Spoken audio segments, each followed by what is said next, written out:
Enter NBCVoice.com to find some of yours. How much will new replacement windows cost?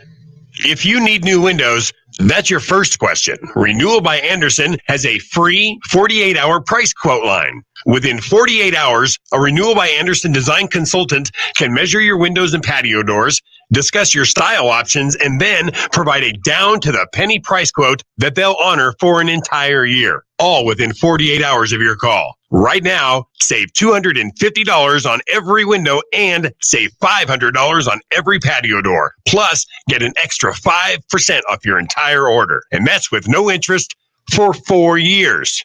Don't hassle with some high-pressure window company. Let Renewal by Andersen give you a price, and then you decide what's best for your home. For more information on Renewal by Andersen's discount and 48-hour price quote, call 885-3100. 885-3100. That's 885-3100.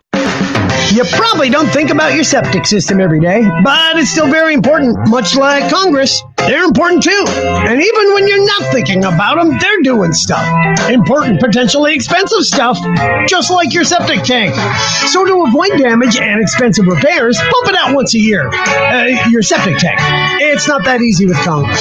Call the Bigfoot with a Helping Hand. That's Bigfoot Pumping and Thawing. They're on Facebook, and they approve this message. In Alaska, many of the roads we drive on have more in common with glorified game trails than actual roads. Whether you're on asphalt or Moose's driveway, you need to drive to get where you need to be. You need the Cooper Discoverer AT3 from GCR Tires and Service. The Cooper Discoverer AT3 is aggressive and tough off the road, yet exceptionally quiet and responsive on the road. Buy yours at GCR Tires and Service. The Tire Guys, taming the Alaskan Road, Van Horn at Cushman.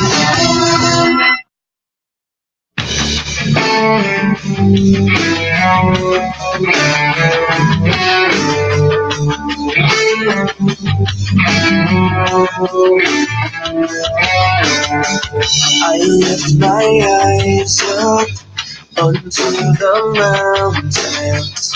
Where does my help come from? My help comes from you, maker of heaven, creator of the earth.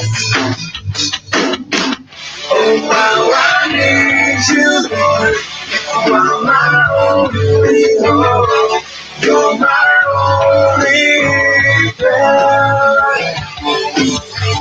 So I will wait for you to come and rescue me. Come and give me life.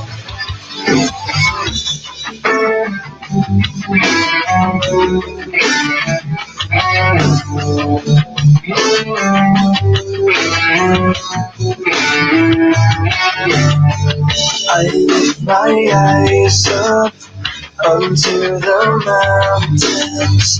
Where does my help come from? My help comes from you, maker of heaven, creator of the earth. Oh, how I need you, Lord.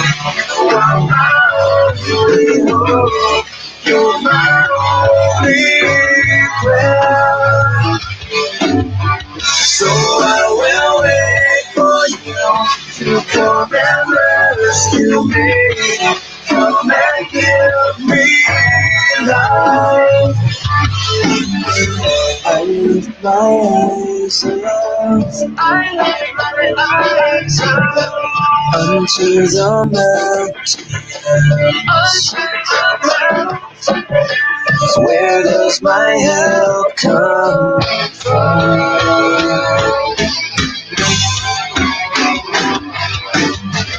Oh, how I need you, Lord. You are my only hope. You're my only prayer. So I will wait for you to come and rescue me. Come and give me life.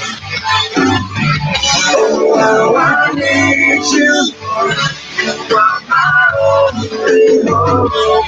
You're my only friend.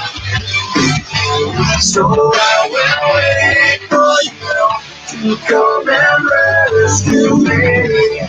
Come and give me life.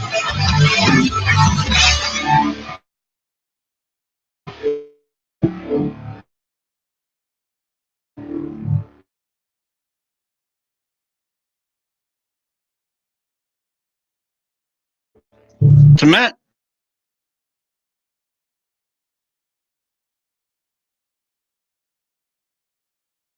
My name is John. Sorry. In the studio today, got Mr. Mike Anderson. Good morning, Mike. Morning. Let's see, you're down a little bit. Oh. Up. Say something, bro. Yep. Mucho better. All right. We won't be having David today. He's out gallivanting around, doing whatnot and what have you. That's fine. In fact, we don't have any guests today. So, callers will be our guests today at 907-458-8255. Remember, you can check us out on 97.5 on the FM dial here in Fairbanks, which makes the rock and roll sound like rock and roll instead of crap like AM does. Also, I see what's wrong. Also, make sure to go to your favorite radio tune-in app. Find us on 660 KFAR. In our 9th year, Mike, our 9th year. Oofta. All right. So, if you're hiding under a rock, you might not know that this last week, Iran shot like 15 missiles at some air bases in Iraq where that housed American soldiers. This was in retaliation of the U.S. government assassinating General Qasem Soleimani. And then I pretty much thought the Boogaloo, well, not the Boogaloo, that's a different war. I pretty much thought World War III was going right then. And because I could not imagine that Trump wouldn't retaliate, right? Mm-hmm. Then we see no casualties. And thoughts right away, I mean, even initially thoughts were like, huh. So I clicked on the news, which I never watch ever. And it reminded me within 3 seconds why I don't watch the news. I was watching Fox News, CNN, RT. I was just kind of channel surfing with the big ones. And, you know, Fox News was foaming at the freaking mouth. War. Yeah. Kill them all. And they had all their pundits on, and everyone was like, well, obviously Trump's got to go. So we got to retaliate hard, kill everyone, might as well nuke them. I don't know. And their response with the not very good shots were, look, their technology's so crappy, it can't even hit us, and we're right across the road from them. And, of course, I'll mix all these things, then we'll break them down and get back to them. But a couple hours after the initial strike, a Ukrainian airliner left Tehran full of Iranian descended people from different countries, Iranian Canadians, and this and that, whatnot. And it fell out of the sky. And immediately,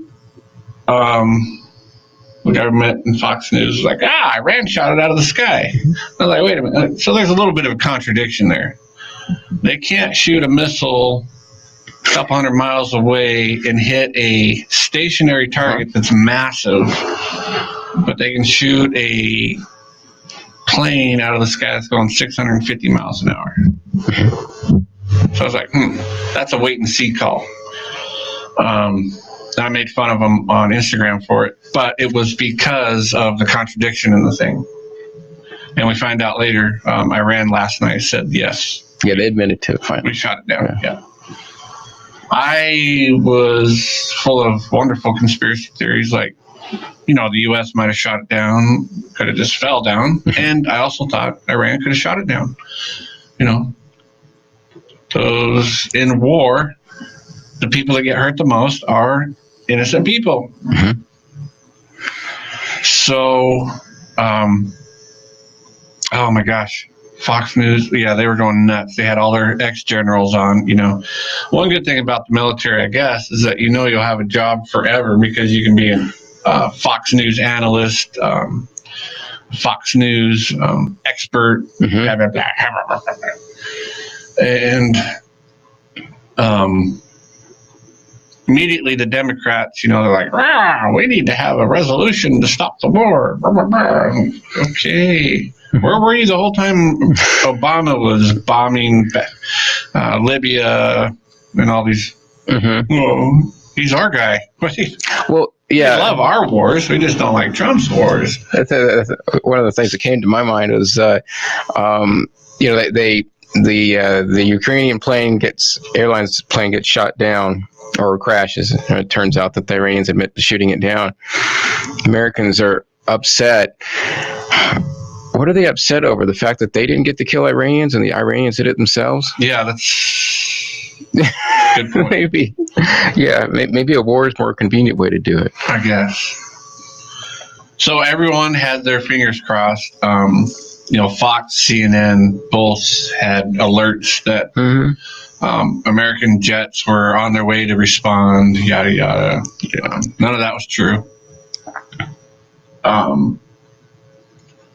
The Americans didn't shoot the missiles down. Later, I saw something that said that there's no Patriot batteries in Iraq. Yeah, well, the truth is we don't know what really happened because we're not there. Right. But the first reports I saw come out when it first started happening was 123 American soldiers killed. Oh, yeah. Then it was 80. Then it was helicopters are evacuating wounded. And then the last thing was no one killed. The hangars and the base was empty. I don't know. What's true? Apparently, Iran, first the U.S. government said, well, it was our early warning system. We were able to let our people know it's going to happen. So they were able to hide, get in their bunkers or whatever. And then it comes out that Iran actually told them 3 hours in advance, we're launching these missiles at this time. And here's where we're sending them. They sent that through their Iraqi channels. Okay. And I read a couple places where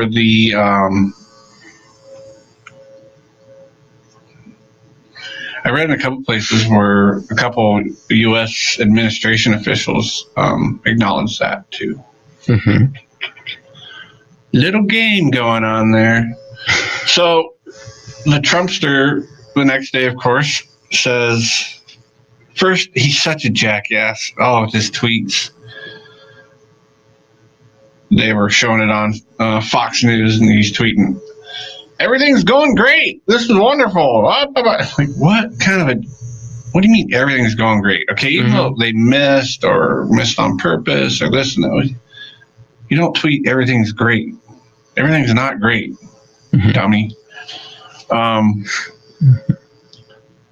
Iran eventually says that they had no intention of killing anyone. They were showing that they had retaliation power. And then they kind of sat back and hoped that Trump wouldn't escalate.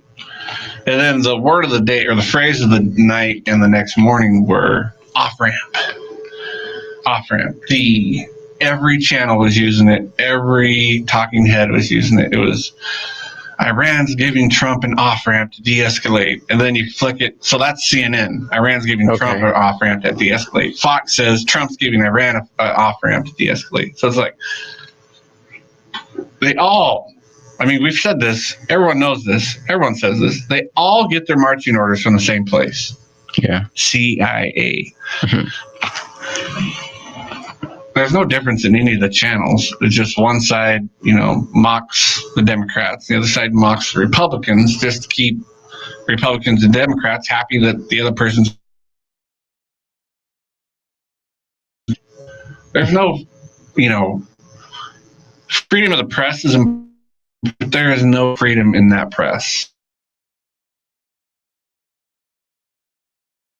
Not clinging on for dear life to stay in business. Trump said he's going to de-escalate. We could wipe them out. It would be huge. We have, and then literally he was saying, we've spent $2 trillion in the last 2 years. We have all this shiny new equipment.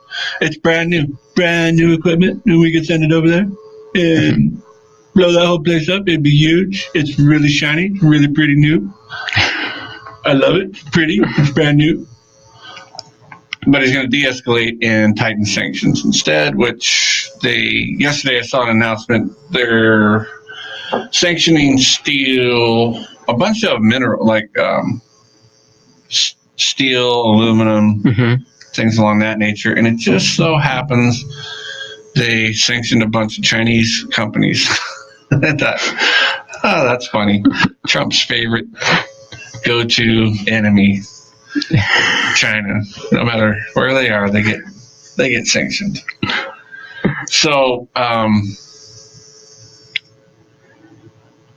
in my mind, so it's not a military retaliation, but sanctions are an act of war. Yeah. When it's economic warfare. Yes. Which kills people. Which are the wars that are fought today. Yeah. And they always lead to shooting wars eventually. Which Trump should remember that when he's sanctioning China or Russia. Anyways, so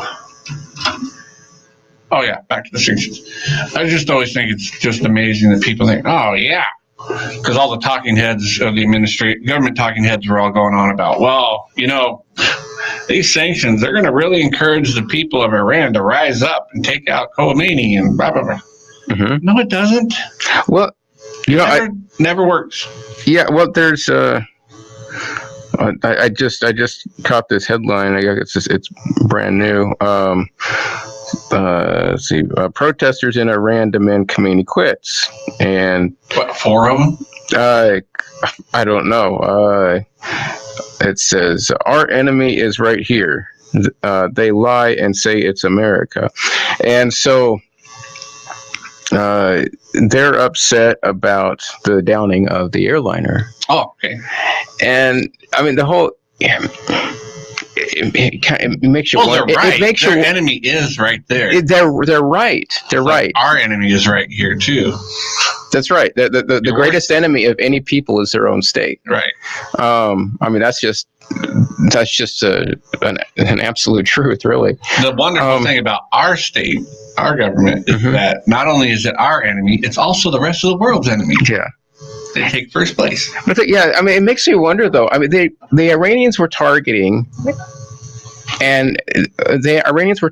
a base in Iraq, which apparently had no one in it, as a show of ability. Right. And then they accidentally shot down an airliner that was departing the airport, not even coming into the country, but leaving. And it makes me wonder, how did they just accidentally shoot that down when they were able to target a specific location in Iraq? Yeah, it's kind of odd. I would like to know who all and what all was on that plane. That'd be interesting. Or is it possible that was set up so that these protests could happen because it's a political coup, and since the U.S. realizes it's going to be such a task to send 1 million troops into Iran? Yeah, I could see that. Some kind of color revolution.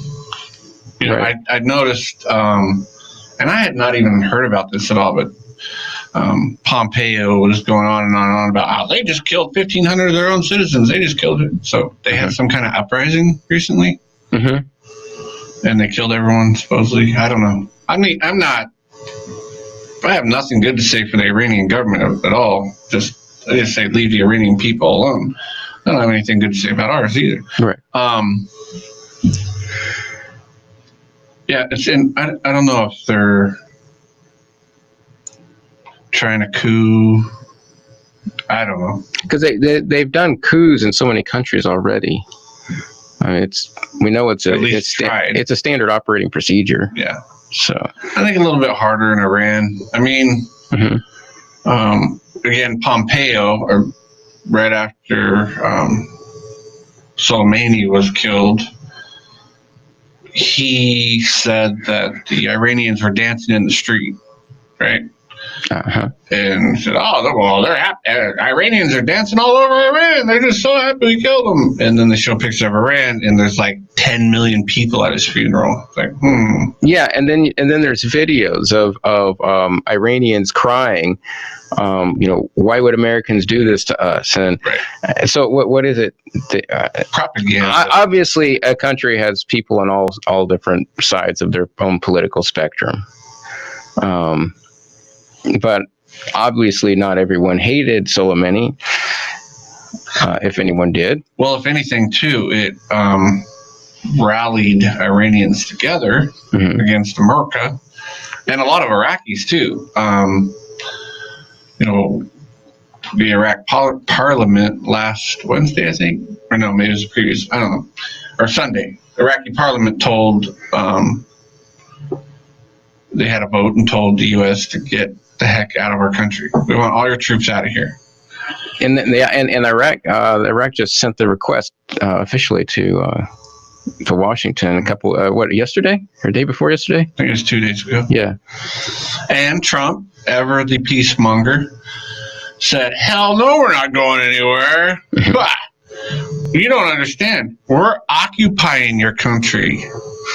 No, he didn't say that. Yeah. He said, we're not going anywhere. We have this $2 billion. So he said, if you pay us back like $19 billion for the airport or whatever, and the air base, then we'll leave. Otherwise, we're never leaving. Pay us back for rebuilding the things that we destroyed. Yeah. And you're like, wait a minute. It's an American base. You destroyed everything. Pay back. So, to all the folks that were thinking Trump's trying to get out of the Middle East, he's not, because he just said, we're not leaving until you pay us back all the money. It's like, well, you're spending more money by staying there. Well, there was that letter that was leaked. Did you see that? It was a letter leaked from a general saying that they were showing to tell the Iraqis, to prepare for America's onward movement was the word that they used in the letter, which withdrawal is what they were implying, and then all you hear is, "Oh no, that was that letter was not legit." So apparently there's some infighting. Oh, well, I think we've kind of known that since the present administration started. There's a lot of Charlie Browning going on there, where they wishy-washy. Right. Not sure what they want to do. Congress reprimands Trump, which that's what I want to get into a little bit here today. Whoever's in power always says, well, Congress can't tell me I can't go to war. I have presidential war powers. I'm the executive, blah, blah, blah, blah, blah. And it's always whatever party's not in power at the presidency, they're always the ones censuring the president to not to go to war. So back and forth, back and forth. It's because there's more presidents win the elections, right? Yeah. So Congress actually attempts to do their job. It's kind of funny too, because I saw, what's her name? Liz Cheney, something she wrote was, Liz? Is she the daughter? Is she Dick's daughter? I think it's the Liz. wife or the daughter. Oh, it's not Liz. Liz is the wife. Yeah. Well, the daughter, whoever's the representative, whatever that means, she said, this is an unconstitutional attempt to take power away from the president.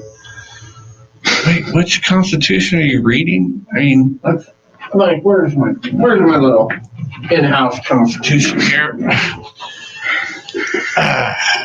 Amendments, articles, bam. Article 1, Section 8 of the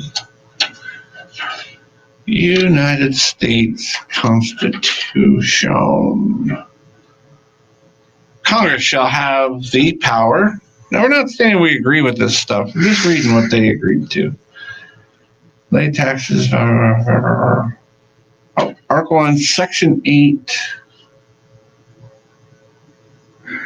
Paragraph 11, Article 11, whatever it is. Congress shall have the power to declare war, grant letters of marque and reprisal, making rules concerning captures on land and water. So they're also to make the rules concerning capture. Mm-hmm. To define and punish piracies and felonies committed on the high seas and offenses against the laws of nations. So if you look at that part, they never talk about Congress's power is to punish offenses against the law of nations, not the president. Mm-hmm. I would think if they're saying that when Trump took out Soleimani, they said, well, he didn't have the power to do that. And of course, the Trump administration's going off 2002 authorization to attack Iraq, which I guess never goes bad. It's just good forever. But here, even in number 10, Article 1, Section 8, Congress has the power to punish offenses against the law of nations. To declare war, grant letters of marque and reprisal, and make rules concerning captures on land and water. To raise and support armies, but no appropriation of money to that use shall be longer for a term than 2 years. So what they always do is they can only authorize an army for 2 years, and they have to make another authorization. Mm-hmm. These guys weren't thinking about the part where, we're just going to continue to authorize it. They were farsighted and nearsighted. Some of the things that those guys said were like, oh, these guys were prophetic. And some of the stuff was like, oh, these guys were pathetic. Or didn't you know how bad it was going to get? So, the attitude has gone today to, well, it doesn't prohibit it specifically. Right. So it's authorized. So, of course, I like to read history. And in the Federalist Papers, the Anti-Federalists were asking specifically about, when they're arguing about the Constitution, what will the presidential powers be?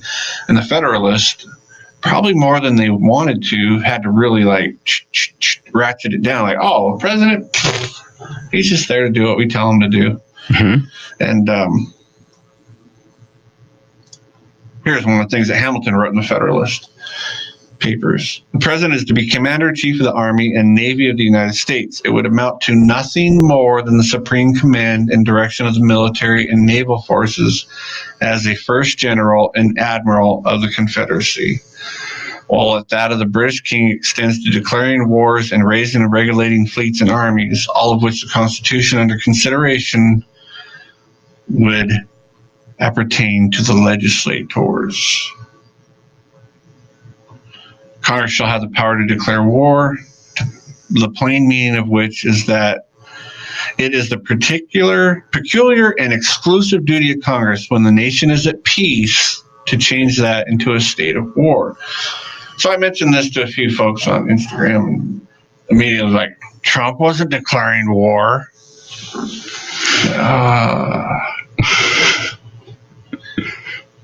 When you're killing people from another country, especially when they are in government positions, you're declaring war. Mm-hmm. You don't have to make a little thing that says, I am declaring war. actions speak louder than words. If, okay, Iran didn't declare war on America, right? Mm-hmm. Right. But they shot missiles at bases, and everyone in America said, Iran's declaring war against America. So, yes, it's the same. So The I mean, semantics are ridiculous. yeah, you have to flip it. I mean, what if Iran did a drone strike assassination on a high level American official? Colin Powell. Yeah. Okay. Pow. War. Right. They declared war. Yeah. Every conservative in America would be chomping at the bit to launch missiles on Iran. Every square meter of Iran, right? And now the Congress, what they're doing is they're going back to the what year was the first War Powers Act Right. that was supposed to limit the other dick. What was his name? Who was the president back then? Guy that got impeached. Or no, he quit before he could get impeached. You mean Nixon? Nixon, thank you. Yeah, the Nixon. And of course he said, well, that's unconstitutional. And, one of the things I told one person was like, I asked him, he said, would you say that Vietnam was not a war?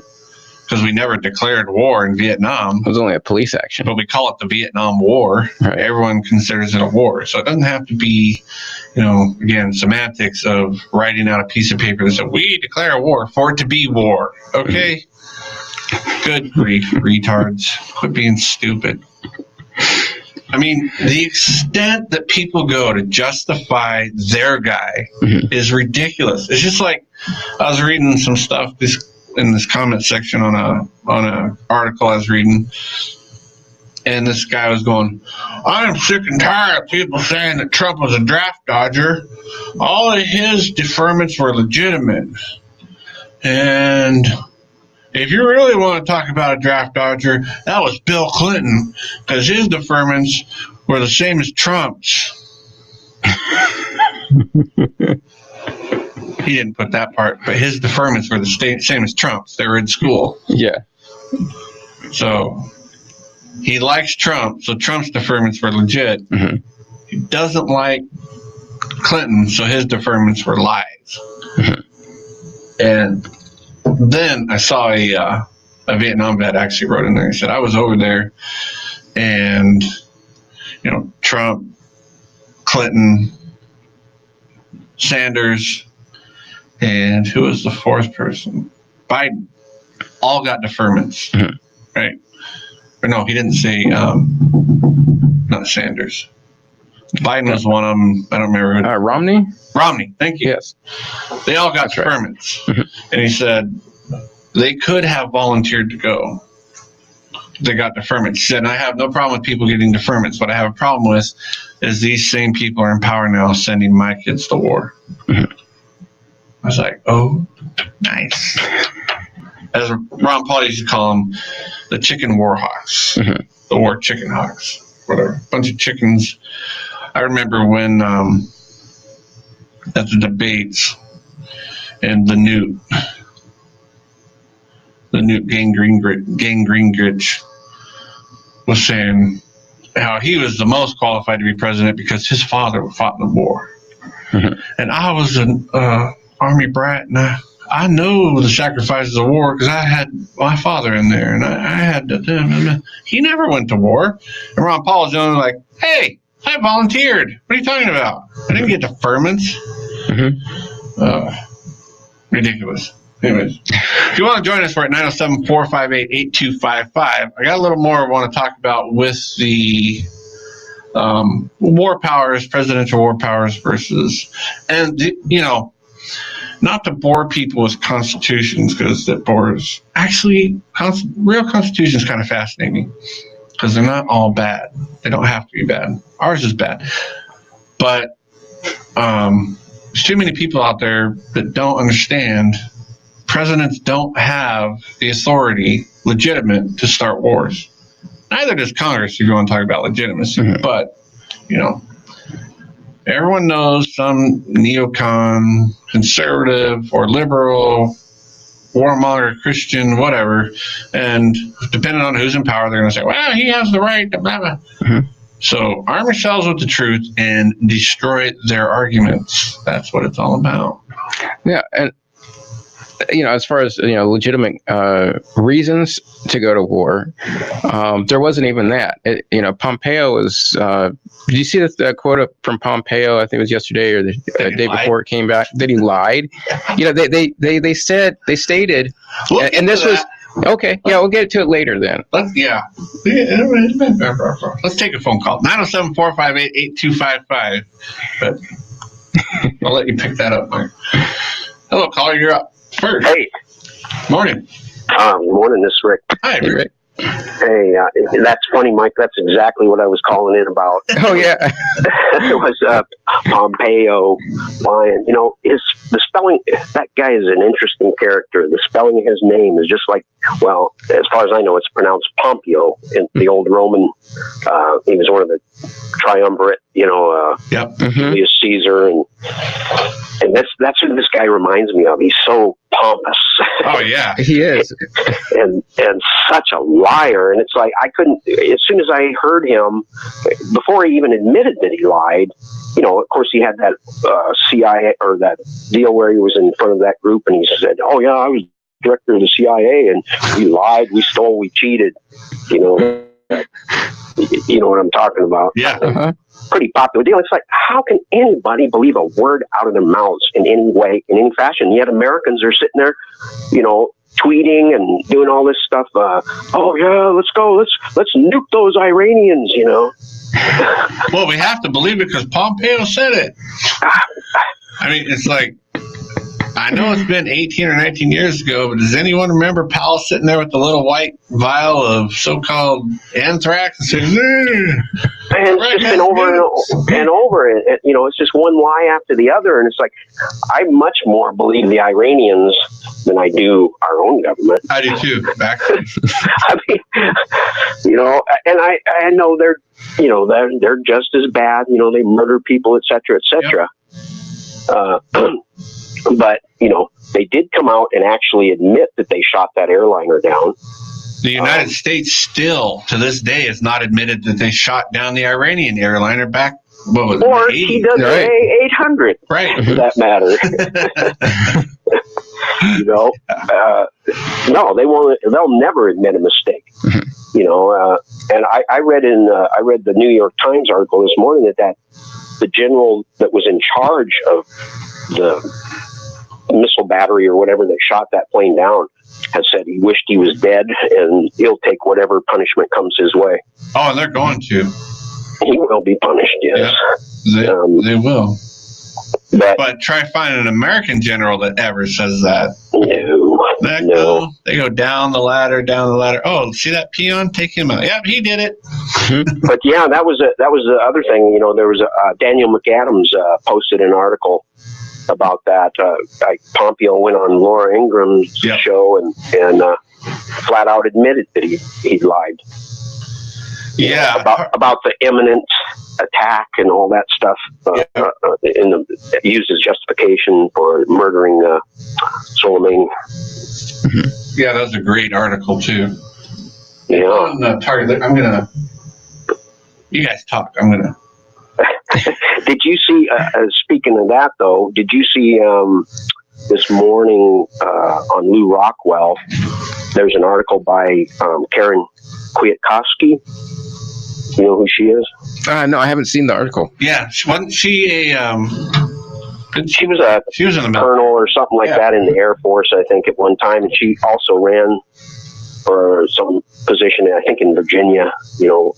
At one point, but anyway, she believes this is what happened with Soleimani was a perfect CIA op, and that it's designed to do two things: to spur on the war in the Middle East and keep that going, and at the same time they basically tricked Trump into committing a major war crime, and that this is to show his mental instability.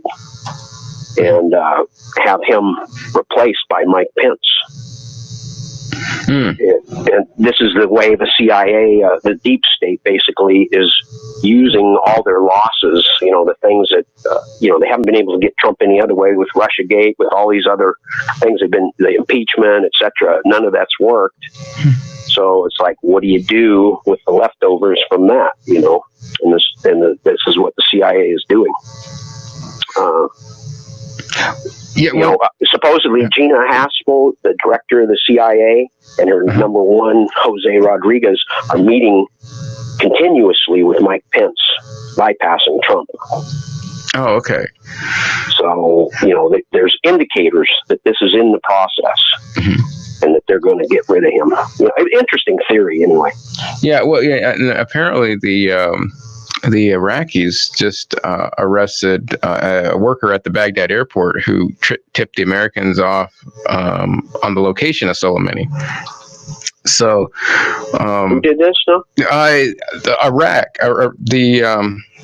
Iraqi, I guess their police force. Anyway, they arrested an airport worker at the Baghdad airport that tipped off the Americans.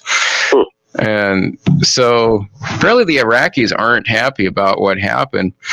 But no, they killed one of their commanders of their militias, which are official state militias, part of Iraq. Yeah, he was a government general. Yeah, and those the Iranian militias were working with the Iraqis. So they're, this is a time when you have the Sunnis and the Shiites getting along with each other, apparently, and they can't have that. Well, and part of it too. Well, my understanding is that Iraq is completely divided into three parts right now. You got the Kurds up in the north and northwest, I think it is, and then you have the Shiites that they're in control of the government right now, and they're being helped. Basically, the U.S. is supporting the Kurds and somewhat getting along with the Shia, but the ones that are left out to hang right now are the Sunnis, which they don't have any state agency really backing them up, other than some kind of a few of the lesser Arab states militarily. Right. So Sunnis are in trouble there in Iraq. I don't think they're coming together. At least as far as what I read. So, I don't know. It's going to be very interesting. I don't think, one of the comments I saw earlier was that, this is just a big pony show or whatever, they're de-escalating all this. They're going back to what it was, but I don't think it'll ever go back to what it was. I don't either. I don't either. There's too many war hawks in America that have power, that want war, that have wanted war. I mean, I know you saw, just like I did, Lindsey Graham literally foaming white foam out of his mouth to go to war. That guy's crazy. He is. I agree. Crazy. I was telling people at work, it's like, man, if I somehow had a magical power, it would be to put Lindsey Graham and Mike Pompeo and John Bolton and Max Boot and I can't even think of all the rest on Air Force One with the Great Cheeto and fly them right into Tehran. Yeah. Here you go. And I'll even give them whatever their choice of weapon and say, all right, you first. You first. It's like, man, I would have I wouldn't even give it a second thought. Yeah. I just, those people are so detestable, and DC is so corrupt, and everything about it. Yeah. Well, and the wars in that area have for decades have been instigated by the West. The Iran-Iraq war, and the U.S. giving weapons to the Iraqis to be launched on the Kurds and all of it. The U.S. the Western policy depends on them fighting with each other. Yeah. Well, I mean, the nation state of Iraq is a Western. Yeah. idea. The West put it together. There was no Sunni, Shia, Kurdish nation. They were all separate states. Right. Or not states, but they were tribes. But yeah, as long as you can keep it broke, as long as you can keep their economy broken and they can't do commerce, then you remove the major force for peace, major force for cooperation.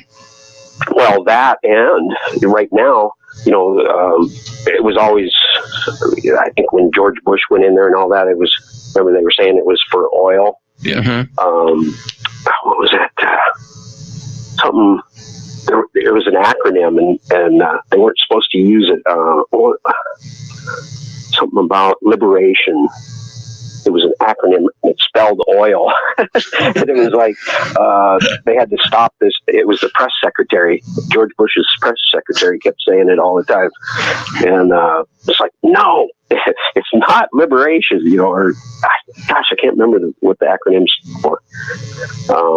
But basically, it really is, or was, for oil. Now, supposedly, the United States now is not a major importer of oil anymore because of the shale oil deal. Right. But controlling the Middle East controls China,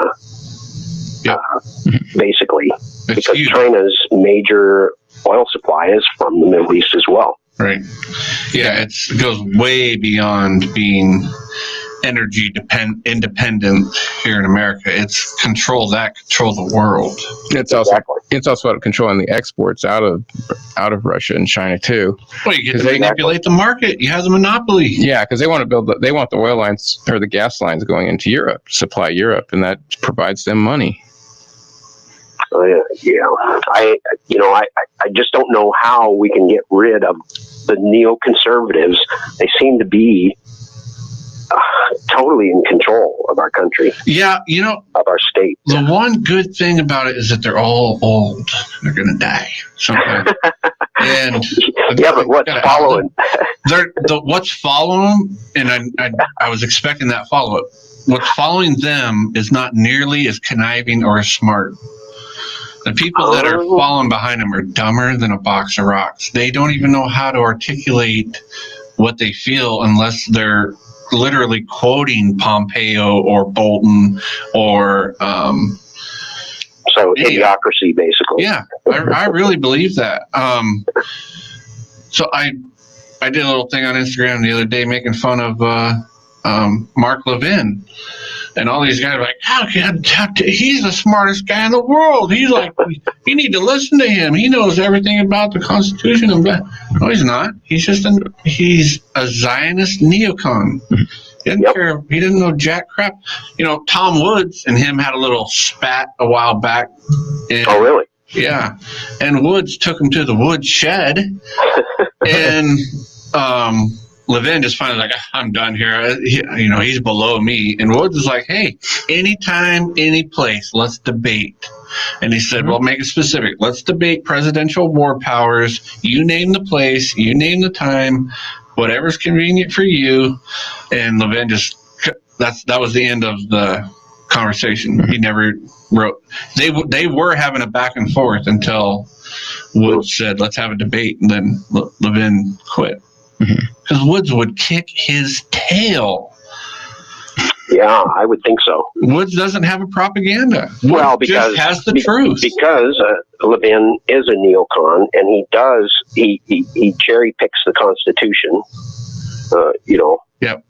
It's valid when he feels it's valid, and then in other cases, it's like, who cares about it? Well, when it comes to war, killing people. I mean, any person that just picks up, and again, you know my feelings on the Constitution, but anyone can just pick up a copy of it and read Article 1, Section 8 and go, oh, that's Congress's job. If he wasn't influenced any other way and just read it, the obvious outcome of that reading would be, oh, Congress has the power in that area. Mm-hmm. You have to stretch so hard. Now, One guy commented to me the other day, Washington, it's obvious that that's not true because Washington put down the Whiskey Rebellion. I said, Washington was wrong. Yes, he was. Just because he did it doesn't mean he was right. George Washington said, previous to that I'm going to find it right now because I got it in my hands. George Washington said, the Constitution vests the power of declaring war in Congress. And this is, I think, the nail in any of these adventurisms. He said, therefore, no offensive expedition of importance can be undertaken until after Congress has deliberated upon the subject and authorized the measure. He says no offensive measure. No, I mean, he doesn't just say declaration of war. No offensive expedition of any importance can be undertaken. Of course, he did, but he was wrong. Right. And they violated it continuously after that. Right. And I think I'm under the opinion that Jefferson was wrong for the Barbary Wars. Mm-hmm. He didn't have the authorization to do that. And I think he was one of the only ones. When all those guys got a lot older, they started writing in their journals, and they're like, man, I screwed the pooch on this one. I was wrong. Same with Louisiana Purchase. Yeah. He said he was wrong about that. Mm-hmm. And Madison was the one that said, well, I don't know, but it'd be pretty cool to own all that land. Let's go for it. Yeah. And Madison, when you look at it from a collectivist perspective, it's like, that's how else by that very purchase, he basically, created the authorization to expand from shore to shore. That's what created the manifest destiny and all that kind of stuff. That's where that came from. Mm-hmm. This idea that, go west, young man. And so, I can see why he wanted to do it, to get rid of the Spanish out of the New World, basically, and not have, one major competing faction gone completely. Right. Mm-hmm. That was, I can see why he did it. I can too, real easily. And I'm not, but it was a violation of the new Constitution, for sure. Exactly. Of the presidential powers. And they just opened so many doors. Just like, I really think, I did a show on it once long ago, but I really think that when Jefferson sent the Navy, the Marines, into Tripoli, he opened the French, that's what it was, yeah. Sorry. What was it? It was the French that we bought the Louisiana Purchase. Oh, right. I said Spanish, but I think we got rid of the Spanish before that. Mm-hmm. So. We did something to him. Well, I think that Jefferson's adventurism into the Mohammed lands opened the door for what's his nut that started the Spanish-American War? President McKinley. I think that he opened the door with that because McKinley used the exact same arguments that Jefferson did to protect the shipping into the Middle East that McKinley used, 100 and some years later to start the Spanish-American War to protect shipping into China. Mm-hmm. The exact same ones. Mm-hmm. It's the same. It's the same argument that they use in the Persian Gulf now. You have to protect the shipping in and out of the Persian Gulf. Mm-hmm. Yeah, I even asked Mr. Mayberry about that, and he said, "I hadn't thought about that. Let me get back to you." And oh, really? Later, he said, "Wow, I think you might be onto something on that." Mm-hmm. So, and it's just. Everything that's happened in the past, they use it for the future, and they make it worse, right? Every president says, I'm going to take what that president did, and I'm going to pile on a little bit. Yeah. The next one piles on a little bit. Well, that's exactly what so concerns me about this particular thing that Trump did, in murdering Soleimani. I don't think it's ever been openly done before. No, I think we've murdered an officer or an official of a government at which we are not at war. Yeah, it's a international violation International law violation. And constitutional, because absolutely, because he did an act of war without it being declared by Congress. Yeah, So it's both congressional and international. That's what I don't understand. People saying that, well, he didn't declare war. Like, what the crap do you think that is? Well, what did Hitler do when he invaded Poland? Right. Well, he didn't declare war. It's just so ridiculous. And it's just nitpicking. The worst part of it, it's the extent that people will go to justify their guy. Mm-hmm. It just shows how dangerous politics is. I think the overarching thing is politics are so dangerous. You'll close your mind, you'll turn off your brain cells and go, whatever you say, boss. Mm-hmm. It sure seems that way. It's horrible. And the Iranians are no different. Their people do the same thing, and the British people do the same thing. The French people do this. It's whoever's guy's in, that's who they're going to cheerlead. America is just more upfront because American politics dominates the world pretty much, and we get to see so much of what goes on. Plus, we live here, I guess. Well, did you see?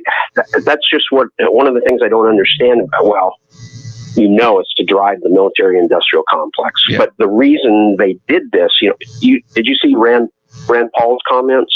Oh yeah, I've been following him pretty close. He's been a champion. Where he's like, okay, so supposedly this was supposed to stop attacks on Americans, and now it's less likely or more likely Americans are going to get killed or attacked. Exactly.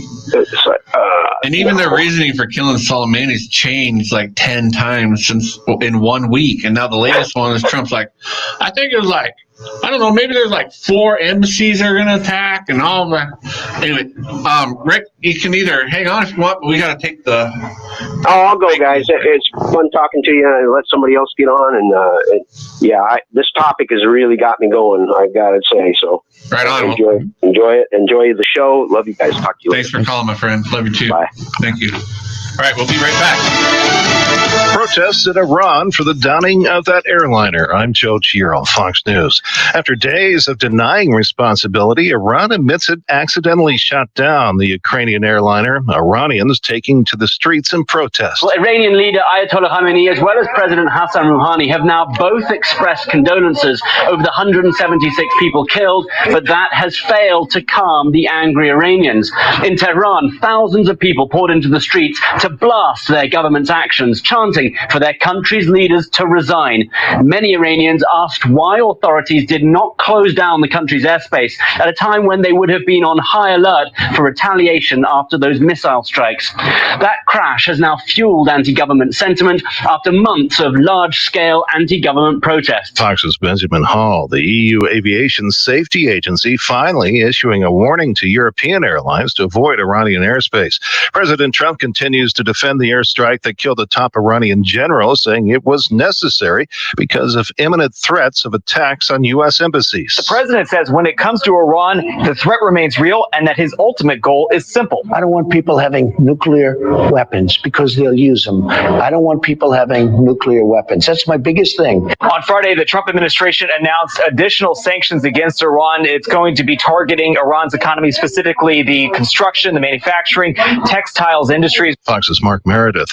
7 deaths now blamed on strong storms in the south. The latest 3 in Pickens County, Alabama. More severe weather is expected. Alabama, from Huntsville to Birmingham, farther south, getting all the way to the Gulf Coast. Those are areas where we could see some of these really big storms firing up throughout the rest of the day. So far, we already have. Fox meteorologist Adam Klotz. The 3 other deaths were in Louisiana and Texas. Tornadoes also coming up in Arkansas, Missouri, and Oklahoma. America is listening to Fox News. How much will new replacement windows cost? If you need new windows, that's your first question. Renewal by Andersen has a free 48-hour price quote line. Within 48 hours, a Renewal by Andersen design consultant can measure your windows and patio doors, discuss your style options, and then provide a down-to-the-penny price quote that they'll honor for an entire year, all within 48 hours of your call. Right now, save $250 on every window and save $500 on every patio door. Plus, get an extra 5% off your entire order. And that's with no interest, for 4 years. Don't hassle with some high-pressure window company. Let Renewal by Andersen give you a guide what's best for your home. For more information on Renewal by Andersen's discount and 48-hour price quote, call 885-3100. 885-3100. That's 885-3100. The gifts of life are all around you. Our focus in life is ever-changing, moment to moment. Family to work to daily tasks. Keep your miraculous eyes in focus. Meet Dr. Jeremy Folk, optometrist, with strong emphasis on medical eye disease and pediatric and family practice. Jeremy is on your team of ophthalmologists, optometrists, and opticians, providing medical and surgical eye and vision care. The Eye Clinic of Fairbanks, your health professionals on Minnie Street. Learn more at eyeclinicoffairbanks.com. A change of season is upon us, and Independent Rental has switched to our new winter hours, 8 to 6, Monday through Friday. This means you save money. On top of our already great rates, our weekend rentals continue to offer the best deal in town. Pick up items Friday afternoon, return Monday morning for the single-day rate. This includes our skid steers, lifts, snowblowers, party and event items, and much, much more. Call Independent Rental today for more details. Independent Rental, 2020 South Cushman. We're here to help. The cat blames the dog, but your precious cup of 6 brass screws on your workbench just scattered to dark, uncharted regions of your garage. Now you have 4. Need a fastener? If it hooks on, holds on, hangs on, clips on, glues on, bolts on, screws in. If it fastens stuff together, Sentry has it. And the largest selection of nuts, bolts, screws, and washers in the interior. Yep, standard to metric, brass, galvanized, stainless, Sentry hardware. What you need right now. Have you mixed your pain meds, your sleep meds, your allergy meds? Call the Poison Helpline. Has your child eaten a tube of toothpaste, a chip, a wild mushroom? Call the Poison Helpline. Have you been bitten by a spider, a snake, an insect? Call the Poison Helpline. Poisonings can happen at the home, on the job, or in the great outdoors. Call the Poison Helpline first for fast, free advice from medical professionals. Call 1-800-222-1222 anytime, anywhere. 1-800-222-1222. Say hello, say hello. Health and Human Services.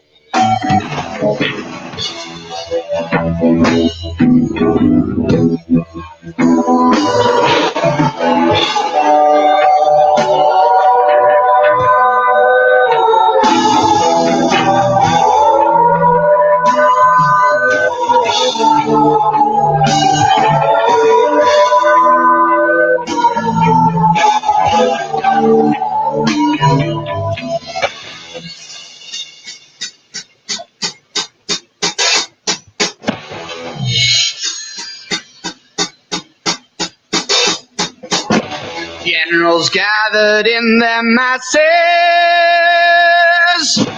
just like witches at black masses. Evil minds that plot destruction, sorcerer of death's construction. In the fields of bodies burning, as the war machine keeps turning. Death and hatred to mankind, poisoning their brainwashed minds. Oh Lord, yeah.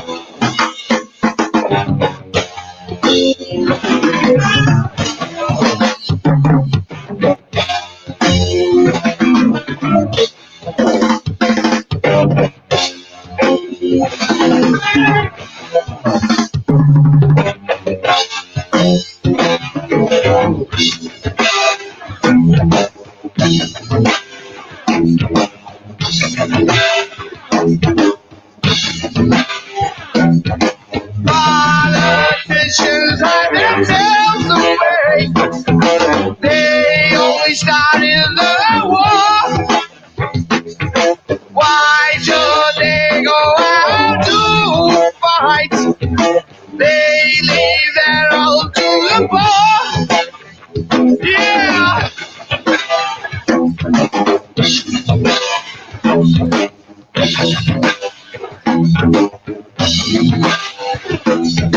Time will tell them their power minds, making war just for fun.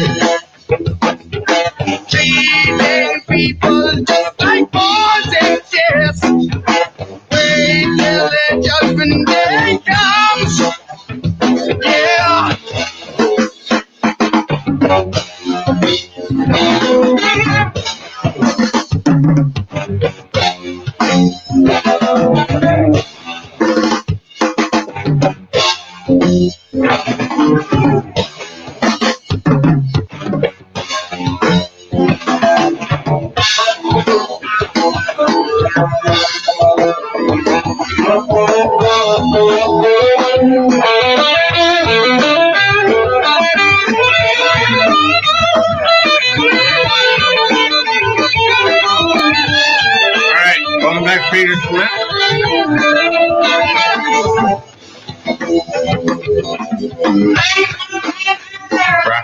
little bit of Black Sabbath. War pigs.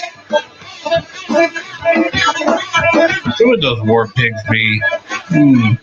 Long list of them there in Washington, D.C. Long list. You can join us at 907-458-8255.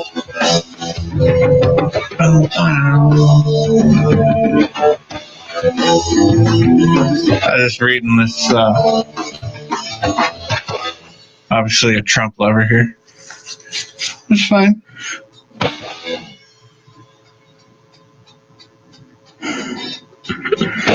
Now in darkness, world stops turning.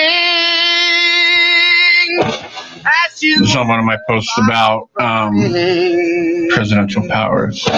no more war pigs have the power. And as God has struck the hour, day of judgment, God is calling. On the knees, the war pigs crawling, begging mercies for the sins. Satan laughing spreads his wings. Oh Lord, yeah. Yeah, that's right. So this guy writes, what's the point of having a president? Congress doesn't have control over the military. They can declare war. They have the power of the purse, but they don't have power to control the declaration of war. I gotta write this guy.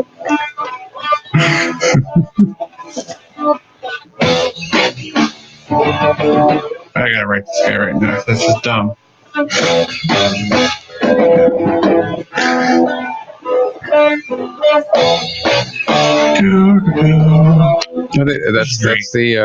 That's the important question there. What's the point of having the president? Yeah, that's really good.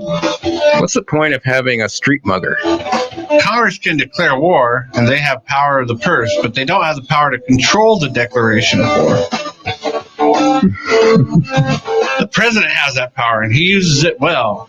The actions took in Iran was absolutely necessary. The guy was famous for roadside bombings. Only if you listen to the American military, media, propaganda, our troops come home with missing limbs and the sides of their heads blown to pieces because of Soleimani. He's gone. The world's better without him. Hello, he attacked our embassy. No proof. Right. They never even tried to prove that. Mm-hmm. The actions were taken were absolutely necessary, and the president has the power to do so. There's no endless war here. Get over the libertarian ideologies. There's no endless war. It's been going on since 1953, Bubs. 1953.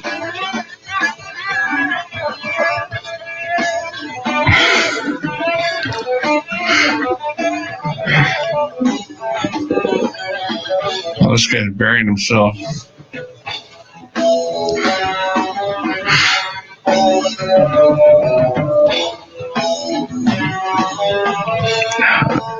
The Federalist Papers. He goes, you should read the Federalist Papers. They tell.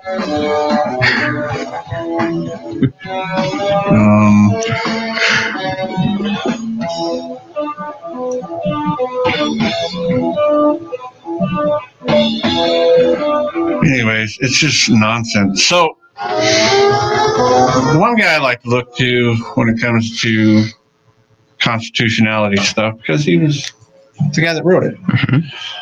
So Madison, James Winston Madison, I don't know if his name is Winston. Power to declare war, including the power of judging the causes of war, is fully and exclusively vested in the legislature. Mm-hmm. The executive has no right in any case to decide the question whether there is or is not a cause for declaring war. It seems pretty easy. James Wilson, this system will not hurry us into war. It is calculated to guard against it. It will not be in the power of a single man or a single body of men to involve us in such a distress, for the important power of declaring war is vested into the legislature at large. One of the things that Trump said, he sent his boys in there to talk to Congress to give the justification for killing Soleimani. And Mike Lee and Rand Paul both came out and said this was the most ridiculous bunch of crap I've ever had to sit through. Mike Lee said it was the worst presentation he's ever gotten, period. And he is like Mr. Trump, pro-Trumpy. And so they asked Trump about it. He said, well, you know, maybe there's one or two congressmen we could tell our secrets to about going to war, but, you know, I'm not all of them. That would be ridiculous. I'm not telling all of them. James Wilson. Power declaring war is vested on the entire legislature at large. You don't get to pick and choose, Trump. He is, and of course, who's to blame for it all is Congress. Congress, if they wanted to, could put the hammer down and say, no more. Congress can make the troops come back. Right. Take it to the Supreme Court. Make them decide. If that's the way you guys play your game, make the Supreme Court decide. And boy, that'd be fun. That'd be an interesting find on that one. I think I know how Clarence Thomas would rule. The rest of them, I don't know. Because one side never wants to step too far into it because they think someday their guy's going to be back in power. And you don't want to limit the other guy because then they'll come back and say, well, you said he couldn't do that. How come your guy gets to do that? It's so stupid. Politics is so stupid. It's a destruction of a country to have politics. George Washington was very adamant about do not form political parties. Do not form political parties. Political parties will destroy America.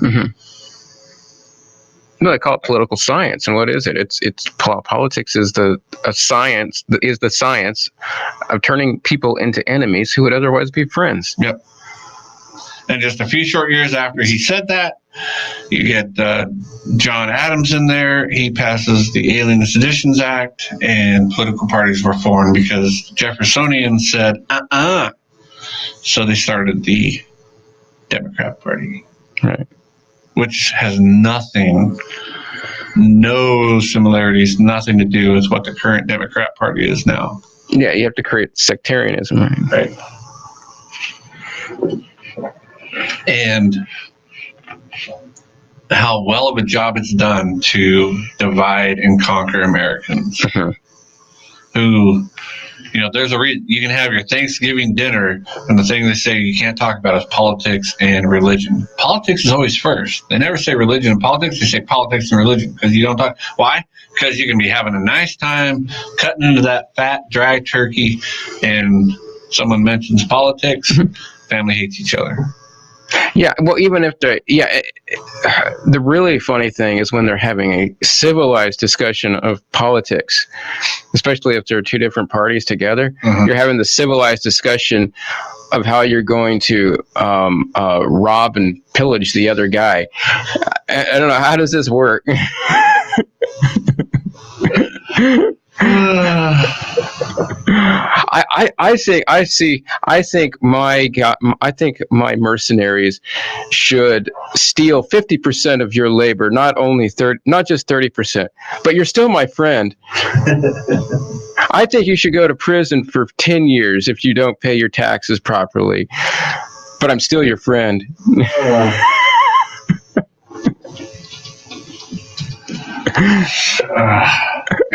At least the people getting in family fights over to being honest, right? Yeah, that's a good point.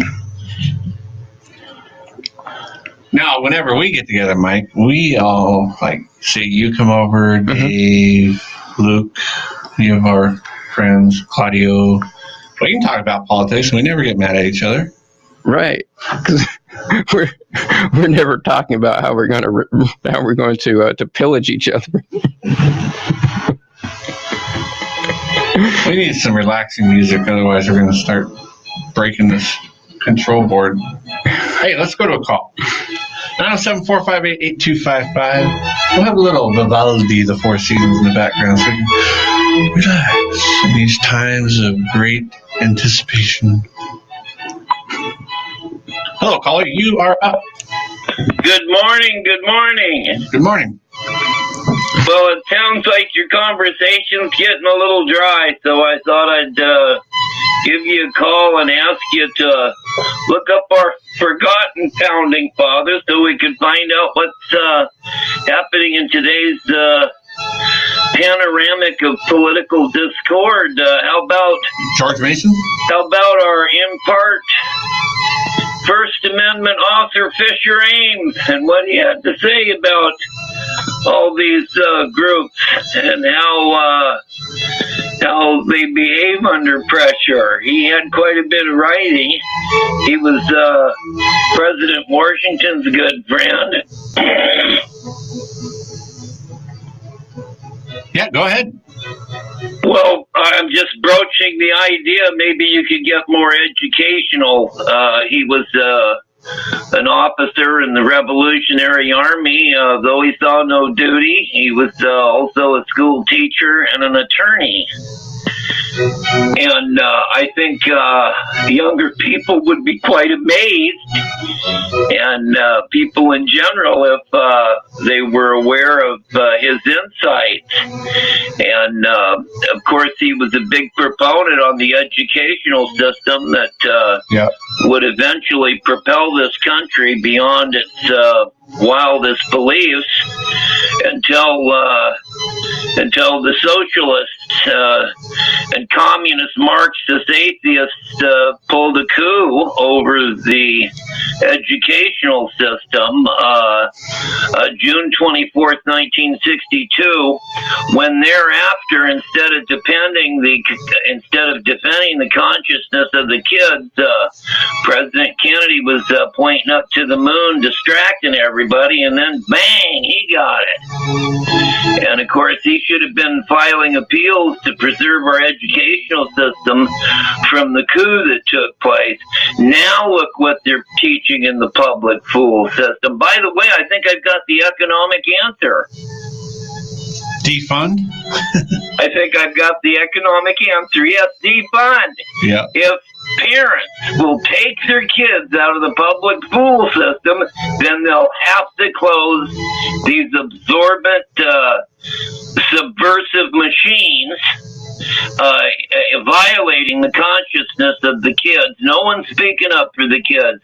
They're giving them ratty-ass education in place of the best education in the world, to dumb them down, to turn them into political cannon fodder, mobocracy, and it's being done deliberately. It's being induced, and you can make a difference. If parents pull their kids out of schools, the school districts have to close those schools, and then parents can go in and reorganize with one amongst another and educate their own kids on the local level. We're getting not only directives beyond the Mississippi, but directly from the UN, what is going to be taught in our country's school system.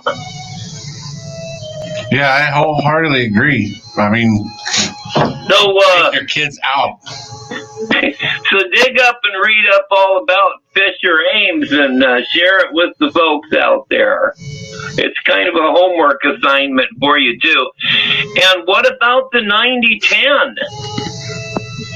I was visiting Mayor Bryce Ward just the other day and was trying to tell him that the kids in the school districts are being taught all this anti-Americanist propaganda, and they're not even being allowed to learn about their providential land-based provision, the Mines and Mining Section 28A 190%.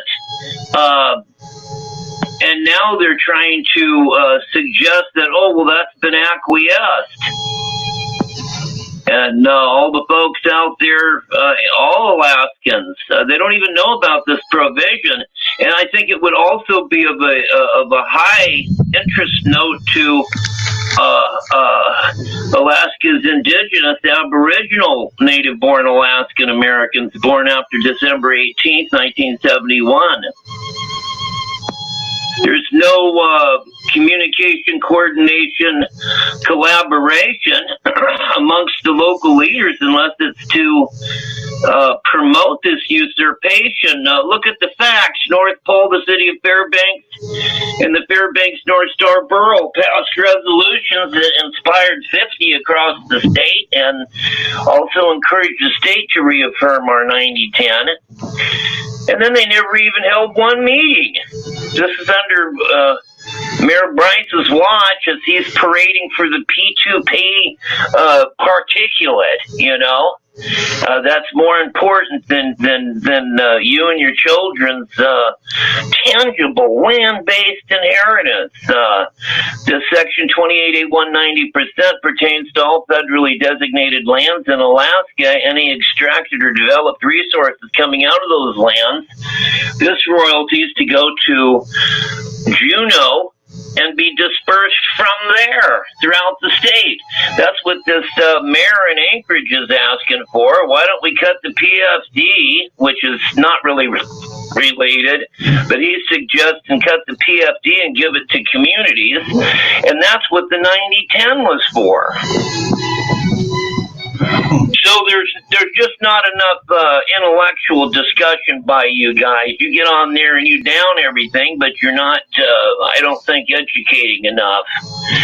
But there's an outway. Parents need to be reached with this filth they're teaching their kids. They can't hide. They're either going to be responsible parents or irresponsible. Of course, there's economic hardship being imposed on them, too. But if you can drop the numbers of the students in these public fool systems, then the schools will fold and the parents can take back control. Thank you. Hey, kid. Well, that's not fun to not have to interact. I wonder if you listened to us when we went and spent a year and a half going through the, what do we call it? American constitutionalism? Conceived in liberty? And yeah. We spent a year and a half going back to Marco Polo days all the way up to the framing of the Constitution. Yeah, I guess we could go and do it again. It was like 80 hours for total. I guess we could go and do it again for the newer listeners. I guess so. But that's fine. I don't agree that taking the kids out of the schools will shut it down. The state depends on getting that federal money, exorbitant amounts of federal money for those schools. And you know, I remember when I flew out in King Salmon, there were I think it was 6 students. They would fly across in a Cherokee 6 across the river to go to school. How much? You know, there's no bridge to go across, so they'd fly them over. How much do they spend on that charter flight every day to fly 6 kids to school? Wow. A few bucks. Yeah. So,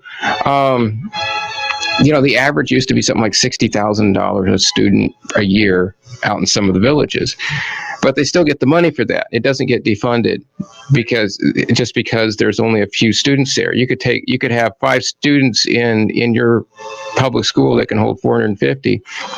They're still going to try to get the money for it. To a larger point, though, I agree. I know you. I agree with taking the kids out of school. I totally agree with that. Get them out of there. Mm-hmm. But he's right about fish rings. He's a good guy. And he wrote a lot about lawyers. Mostly democracy was his big thing versus republic and the education system. Mm-hmm. He was did not like even then, which is interesting, didn't like the trend that the education system, even though it wasn't really an education system then. But most of the folks from Massachusetts were pretty hardcore good guys then. They're a bunch of slackers now. There's no saving the system. I mean, you're not going to save the republic by doing anything. It's corrupt, and it's already gone. It's what are you going to do with yourself? Well, and if you take the word of the guys that created it, they said once you lose it, you can't regain it. Right. Then quit trying. Move on. I mean, Jefferson was pretty adamant about that. Every 20 years. From time to time, at least every 20. Wasn't it 20? Was it 10? I think No, I said a revolution every 20 years. Yeah. Yeah. So, but he's right about taking your kids out of public school.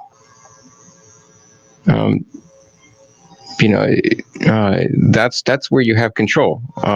It's not a matter of we're going to change the nation by doing this. That shouldn't be the focus. It's what are you going to do for your own family? Right. Personal responsibility. Yeah. If you're doing something because it's for the nation, it's just as collectivist, whether it's American or Soviet Russia or East Germany. It's all equivalent. Yeah. Individuals. Yeah. A lot of people believe that, though, that there's no such thing as the individual. It's just the greater good and the collective good and blah, blah, blah. And even though, can you have a group of people without individuals forming the group? Of course not. No. Each one of them has to make an individual choice to be a part of that group. Right. And it's, and what do you get out of the group? If you want to look at something like East Germany, it had a lot of individuals in it, right? And they were all supposedly working toward this common cause as one single unit. North Korea is supposedly the same thing. They haven't achieved a whole lot. The only thing East Germany achieved was a great surveillance state. But in a culture of individualism, where each individual is a variable within the system, you have a complex system that can develop very complex and beautiful patterns. You don't get that when you have a single collective chunk doing the same thing. I was just thinking too, our last caller, and we appreciate the call, said that we're just complaining and not educating. Weren't we just talking about presidential war powers? And the constitutionality of whether or not he has the right to declare war versus I know what to do. I can make him happy. I will look up what Fisher Ames said about war powers. I mean, we were talking about what Madison and Wilson and all of them. No, I'm not going to. But maybe I'll look at it at the top of the hour or something. But yeah, we were trying to be educational here with the discussion of presidential war powers, because right now, at this very minute, we're having talk of starting World War III. That's why we're discussing it. And a lot of people are mistaken in their belief that the president has these powers and maybe feel, what can we do? Well, there's nothing you can do. But you can at least educate your other friends, family, loved ones that are mistaken in the belief that... Because I think that there's a difference between... let's say you're anti-war. You don't want to go to war with Iran, but you think Trump has the power to go to war unconditionally if he wants to. Okay? That is pretty... disappointing. That's like dejection. I can't do anything. He can do whatever he wants. Now, say you're anti-war, you don't want to go over to war with Iran, and you know darn well the president doesn't have the right to do that. You know, like I said, neither does Congress. You don't have the right to go to war. They haven't done anything. I'd rather be on the person that is against the war and knows the president, knows the correct attitude toward the president doesn't have that power. Some reason that makes you feel a little bit better about it. Whether he does it or not, at least it's another strike against him, like, you're wrong. You don't have the right to do that. And, you know, when it comes to war, here's where things, politics is one thing, war is a whole nother thing. People get really upset when you say something about presidential powers, war powers, declaring war, going to war. Some of it, I think, is because so many people have either gone to war, and almost everyone has someone that they know or a family member that's been in war. And there's one side that wants to justify it to make themselves feel better, and there's the other side that doesn't think there's any justification for it because they know it's wrong. But war is a great divide. Great divider. Well, that's it can be a great unifier for political purposes. Well, but it's a great divider of populations. 9/11.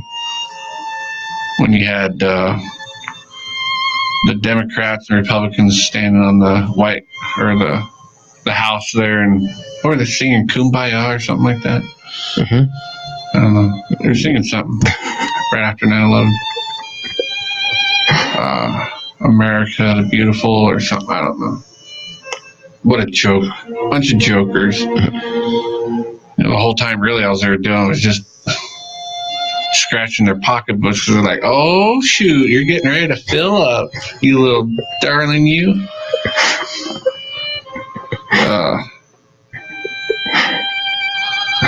Yeah, but foundationally, the back to war powers, Congress has the right to do it. Congress has the right to tell the president, you can't go to war with Iran. We're going to set the limits and the limitations and the parameters of what you can do in war. They have the absolute constitutional authority to do that. If the president doesn't like it, again, I say, take him to court. Go to court over it. I want to see that. That's like one of the last remaining issues that haven't been brought to the court because I think the court doesn't want to issue a finding on it. And I never really thought about it until I thought about it. The Supreme Court's never found on that. It's never been presented to them. What are the war powers? Who has the war powers? Is it Congress or the president? If it's Congress, what are the president's limitations? If it's the president, then what can Congress do? What are their powers in war? Let's get it on the table. Make a decision, you black robes. Well, Congress has been. Did they vote on it yet? They were supposed to vote on it yesterday. The House has already voted on it. Okay. It passed, mostly on party lines, of course. There's 8 Democrats I saw that voted against it, but there are several Republicans that voted for it. Okay. Broke ranks, and Trump was. I saw some, and it was actually a Fox News thing too. Reading an article, and it was like Trump was furious that Republicans broke rank on that. He demands. He's like Mussolini, right? Demands complete goose step in line, all for the state. Yeah, he's. Well, yeah, he's definitely not a Thomas Jefferson or George Washington. I do have to say it's that so far downhill from that. Whoever decided not to retaliate, good for them. Yeah. Thank you. Even though I think they're just pushing it down the line, but good for them. You know, if it was Trump, good for him. If it was somebody that influenced him, good for them. I'm glad they didn't retaliate. Well, yeah. Some part of me even thinks that the whole thing was orchestrated. Like yeah, yeah, me too. Yeah. Yo, Khomeini, for all we know, committee called up Trump and said, "Hey, will you take out Soleimani?" He's like, "Okay, yeah, we'll take him out." Yeah. Well, we're gonna have to respond. Hey, Trump, empty that base out for me real quick. We'll just launch a few missiles and make us look good. Okay. Well, then we'll shoot down an airliner. Yeah. We'll throw a few people on there we don't like too. I mean, that's not even a stretch. It's not, especially when you consider all the wars that have started over the destruction of a transit vessel. Okay, Lusitania, a passenger vessel that was loaded with arms and set up to be sunk by the Germans, who warned that they were going to sink it because it was transporting arms. The West totally lied about that. It was Churchill and Wilson group cooperating to start a war. Passengers on there. Yeah. And then you had 9/11, and then you have, say, Operation Northwoods, where they plan to shoot down an airliner. Well, stage the shooting down of an airliner. They wanted to load CIA agents into a plane posing as college students, fly it near Cuba, do a rapid descent, then land it in Florida, repaint it, and then release some debris from a submarine and claim that Cubans had shot it down. So there you have another example of them trying to use a transit vessel. They might, the stuff they thought about doing. I mean, what about the Maine? Remember the Maine? Yeah, and the Maine. I mean, but it was a military ship parked in harbor. What about kind of developed out of there? The Vietnam one. No, the Gulf of Tonkin. Right. Another non-existent false flag. Yeah, non-existent attack on the ship, right, or fleet of ships. We have to wait 50 years before we find out what happened last week. All right, let's hit the phone calls, Mike. Hello, caller. You are up. Thanks for calling in. Hey, is this me? Yep. Hey, it's Maria. Hi, Michael. Hi, John. Hi. Hello. I was just thinking about that. War powers. I think it's the Congress that has it, because the Congress is supposed to represent the people. Right. And the people better be ready if they're going to war. They've got to have the people behind them. Right. So I don't think the courts will ever rule on it. No, I don't think they want to touch it. It might be dangerous if they do. What if they ruled the wrong way? The thought of it, though, the whole thought behind the whole thing was, and Madison probably is the one that articulated it the best, was that, and he said that the executive power is always the power that is most likely and most wanting to go to war at all times, in all executive offices, governmental executives. The executive always wants to go to war because he's commander-in-chief. He's the one that gets all the glory for it. And the thought was, let's take that out of there. He's not a king. Kings get to start wars, declare wars. He's not a king. We're going to put it in the legislators' hands because they're directly answerable to the people. Remember, presidents weren't back then. They weren't elected by the people. They were elected by representatives. They were chosen. So we're going to put that in the hands of the representatives, the war powers, because they're the ones that have the people coming and bang. We're talking about a much smaller country. Your representative didn't live in a big mansion that not even in your state. He was your neighbor, and you went over there, banged on his door, and punched him in the nose and said, "What the heck are you doing starting a war? I'm not sending my kid." So that's the whole purpose. I think that's the original thought process, is that it'll stay in the hands of the people. I mean, right now we're in a situation where it's like we're the people have been reduced to fans in a sports arena. I mean, we're just red or blue. Yeah. And they've taken all the power out of the hands of the people.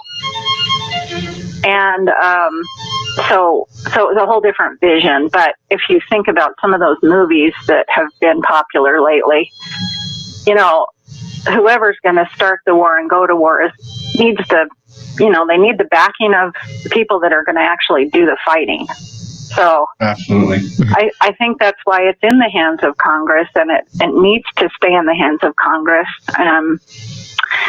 And we do have one mechanism, I think. If you think about the First Amendment, we have the right to assemble the Congress and petition for remonstrance. And remonstrance is like a formal protest in writing from any one of the people. You can do it, Josh. Just assemble the Congress and petition them and tell them where they're wrong. And that's actually in effect now, but nobody's using it. Nobody realizes that we're not powerless. We're not just on one of the teams that gets to vote every 4 years. We have to have that power. We have to have that mechanism for control at any time.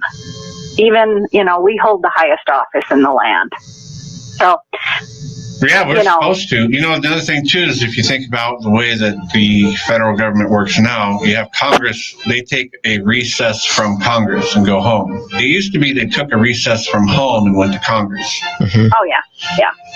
No, so. Yeah, and of course, obviously, we're talking about the vision and the theory, but they never did,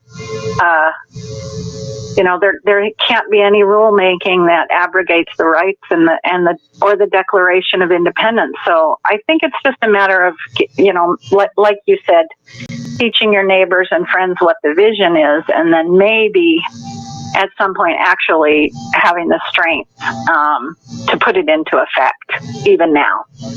Well, it's taken a long time. I mean, we are victims of the now, recency bias. It's taken a long time to get to where we are now. It's not going to happen overnight to get the other way. To get people to stand up and do the right thing. But you've got to start. You can't wait. You can't wait. It doesn't matter if it happens in our lifetime. We have to do it now anyway. Yeah. Thank you, Maria. Thanks hear much from you. for your show. Yeah. Appreciate All right. Bye-bye. And that's why that guy bothered me, even though he doesn't think we do. That's why we try to talk about educational things, even though at times it's boring, because you need to know what's going on, the truth. Not what you're told, but what it ought to be. The isn't right. What it ought to be is. Let's keep going here, though. Hello, caller. You're up next. Well, how do again? Who's got the war power? Was that the question on the floor? Yeah, Congress. That's our vote. Well, Congress has been so infiltrated and diluted that they've opted for power over the Constitution to merge with globalism. That's why that UN on the East Coast needs to be removed like a cancerous tumor. But people across this country don't want those with the slavery history and heritage. They don't want to go back to slavery. I think the GOP needs to publicly from coast to coast reaffirm the anti-slavery platform plank in the 1854-1856 GOP platform, because that's where you're headed. They're using Congress to dismantle this country and the authority these states have. And they're doing it through education. These globalists don't feel like Americans, and their children should have the right to pray in public school or to glorify the Lord and Savior Jesus Christ. And so that's got to be understood that they're dysfunctional.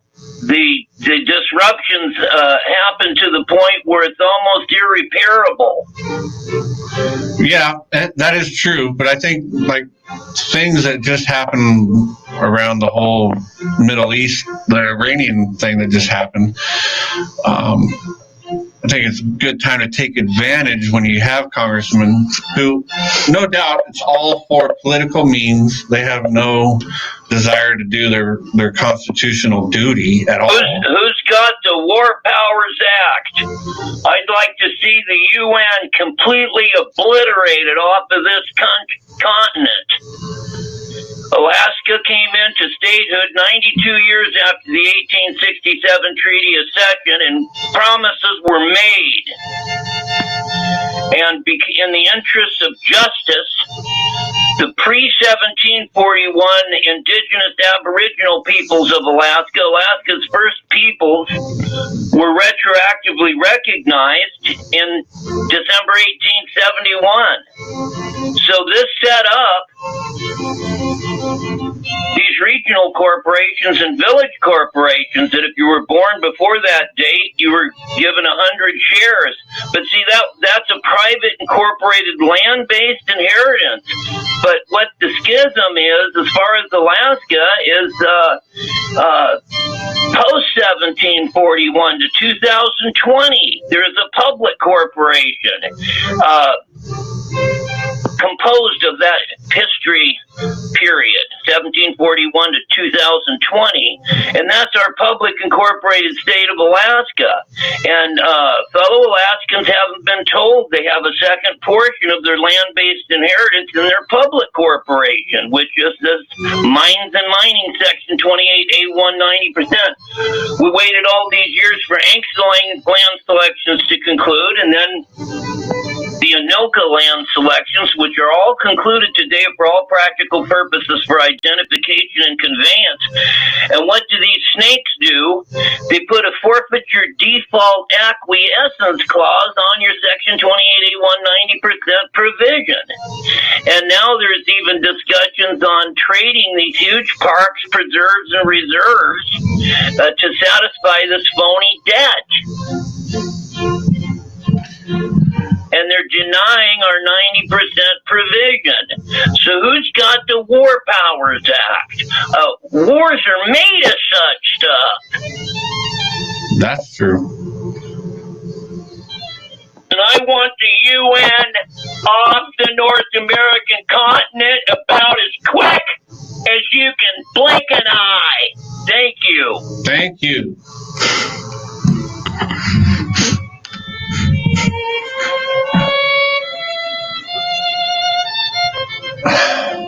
I agree. United Nations, boot them out. In fact, I say I'll even give the Donald a little help. No, you know what? How about we bribe Congress? I don't know how many rooms and whatever in the United Nations building, but maybe each one of them could have a suite in it if they just vote to kick the UN out. Just make it another Trump Tower? Yeah. Then Trump could give each one of the congressmen his own suite. It's in New York, so it's a little bit further from, but it's just a hop, skip, and a jump to D.C. Yeah. In fact, maybe they could just hold all their stuff. This is 2020, so they don't need to be there. They can just all Skype each other. And then we'll lock the doors and keep them in there. We'll give them bread and water. Sometimes just water.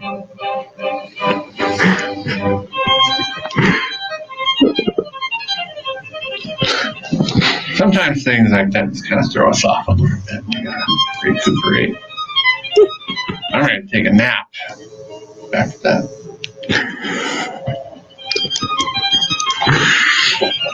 All right, we've established Congress has more powers. We're done. I don't know. I guess that's the end of it. Well, it might be dangerous if you send it to the Supreme Court if they say they rule on precedents. And say, nope, that's not the case anymore. No, there is a danger there. Absolutely. Absolutely. But perhaps not any more than there is now because they don't abide by it anyway. One of the things that the last caller said, your children should have the right to pray in school, and this and that I think is falling in the trap of fixing, right? We don't. I don't want any suggestions how to make public school better. The only suggestions we should have is how to abolish public education, period. And like Rick is saying here on the YouTube channel, one of the hardest things about it is going to be because people think that public education is a right. Just like healthcare. What was the other thing he said? Medical care. Maybe it's a little higher up there, but he's correct. The hardest part of it is because education's a right. I mean, how many times have you heard that? And until we get that notion out of people's heads, it's going to be even tougher. And of course, who tells you education's a right? The education system. Yeah. Who tells you healthcare's a right? The healthcare system. Right. or at least the insurance companies. Yeah. Who tells you that housing is a right? People that build houses. Because they can all get subsidies off of it if it becomes a right. Think they have ulterior motives?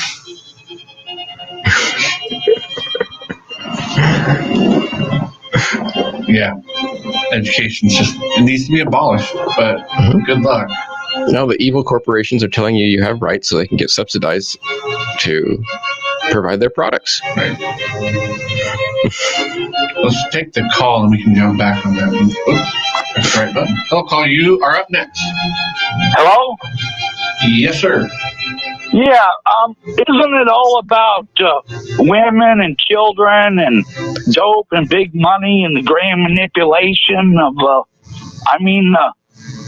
women and children need the medication, but grown adults not so much. But whatever happened to foreign and domestic, whether it's small planes or big trucks, we're all being groomed and poisoned.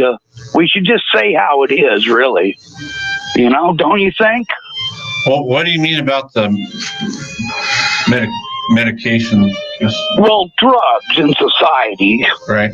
In the grand manipulation of women, forcing prostitution through the corporation, the Asian persuasion, whoever can,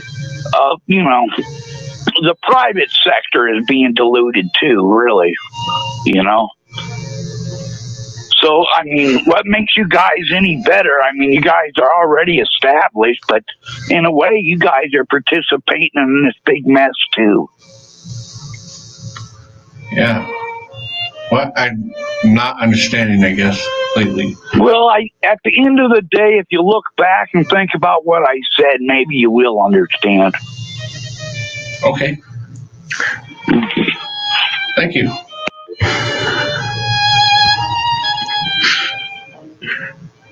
Anyone that wants to help me understand this? I'm not sure where he was going with it. Hello, caller, you're up next. Well, what pleasant music you have playing in the background. You can tell Tom that was a nice call. What do you think of the idea of encouraging parents to pull their kids out of the public school system and get them in a private education? We have been for about 9 years. Right here on this show. Talk about it quite often. Well, people don't want to go into slavery, and they're being preoccupied by these global national activities, and they're not watching the farm. You've heard the term, the fox is in the hen house. Mm-hmm. Definitely. No, I think, was it Monroe? Or maybe it was Madison again, when he said that if liberty's ever to end in America, it will become under the guise of a foreign attack. The guise, but President Lincoln made clear it would come from within, and that's exactly what's happening. Maybe Lincoln was talking about himself. The UN has been invited in our significant borders, which now they want to eliminate. Yeah, that's what I was pointing out, but Madison said. Through the radical manipulation of the if tyranny is ever to come into the liberal progressive. Yeah. Right. Well, we don't want that up here. We want the protections that were guaranteed us and promised us at statehood in 1959 under 34th President. 92 years after the 1867 Treaty of Cession.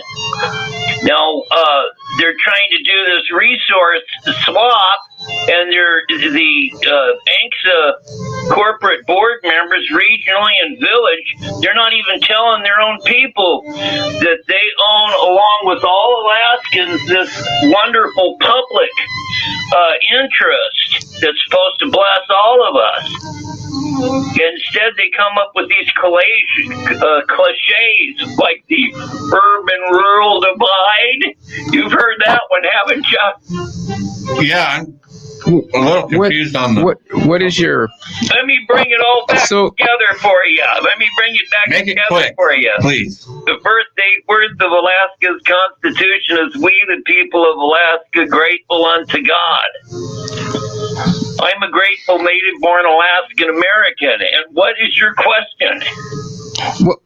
So if you had this land, how would that improve your life? I'm not sure what land are you talking about. I mean, you're talking about a collective land, but I don't even know. No, I'm talking about federally designated lands in Alaska. You might not believe it, but Alaskans own a 90% interest. Interest in what? So... in developed or extracted subsurface mineral, oil, gas, shale resources extracted from these federal lands.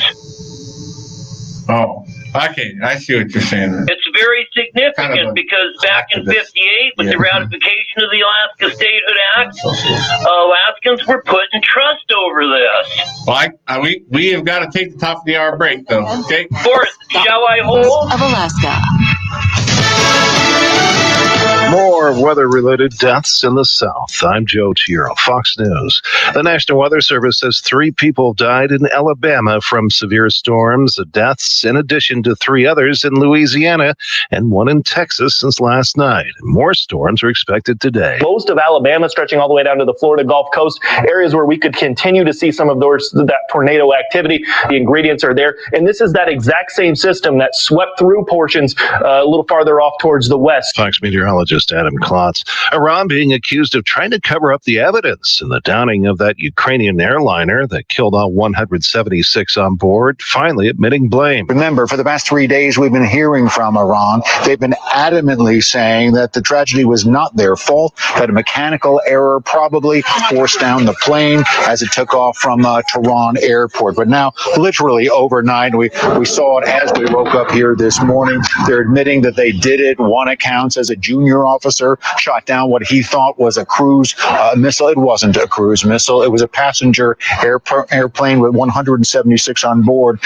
Iran is going through the motions, admitting a disastrous mistake. Fox's Greg Palcott. President Trump remaining adamant the attack on Iranian General Soleimani was necessary. The president says he will keep maximum pressure on Iran. The White House announced additional sanctions against the Iranian regime on Friday, and the administration believes preventing this money from getting to Iran helps prevent future terror attacks. Now, the president says he has spoken with a number of lawmakers over the last couple of days, but we've also heard from those same lawmakers who said that they still have a lot of questions when it comes to the administration's strategy with Iran, and these questions are likely to continue to be asked on Capitol Hill going into next week. That's Fox's Mark Meredith reporting from the White House. America is listening to Fox News. The lack of light this time of year can make winters drag on forever. That's why windows are so important. In your home, your business, pretty much anywhere, it's a constant balance between keeping the cold out and letting the light in. Glass Doctor, with locations in Anchorage, Wasilla, North Pole, and Fairbanks, specializes in finding the perfect window for whatever application you have, from a glass storefront to a new picture window for the living room. And they stand behind each and every window they install. So let that light in. Visit Glass Doctor online today. Call the Glass Doctor, we'll fix your paint. At glassdoctor.com. How much will new replacement windows cost? If you need new windows, that's your first question. Renewal by Andersen has a free 48-hour price quote line. Within 48 hours, a Renewal by Andersen design consultant can measure your windows and patio doors, discuss your style options, and then provide a down-to-the-penny price quote that they'll honor for an entire year, all within 48 hours of your call. Right now, save $250 on every window and save $500 on every patio door. Plus, get an extra 5% off your entire order. And that's with no interest for 4 years. Don't hassle with some high-pressure window company. Let Renewal by Andersen give you a price, and then you decide what's best for your home. For more information on Renewal by Anderson's discount and 48-hour price quote, call 885-3100. 885-3100. That's 885-3100. Hello, this is Ward Murdy's. More than 20 years of helping Alaskans smeared in automobile accidents and the families of Alaskans killed in car crashes have taught us a few things. Clean your windshield before getting on the road. Dirt turns to mud when you hit the washers at 55 miles per hour. Bugs smear, diminishing visibility. Seeing others is as important to your safety as others seeing you. Regularly wipe down your headlights, marker lights, and windows. Visibility is always cheap insurance. The Murdy's Law Firm has helped injured Alaskans for more than 20 years. And while we hope you never need us, we're here if you do. Ice fishing is a heck of a lot of fun for the whole family, but you have to be prepared. And the place you get prepared is Frontier Outfitters, where you'll find the rods, reels, and tackle you need. You'll also find a variety of augers, snowshoes, winter boots, and clothing, and your license as well. If you need snow machine and ATV accessories, they're right downstairs at Century Hardware. Your next outdoor adventure begins with Frontier Outfitters for your Alaskan lifestyle. Frontier Outfitters in the Gavora Mall. Has your child swallowed your...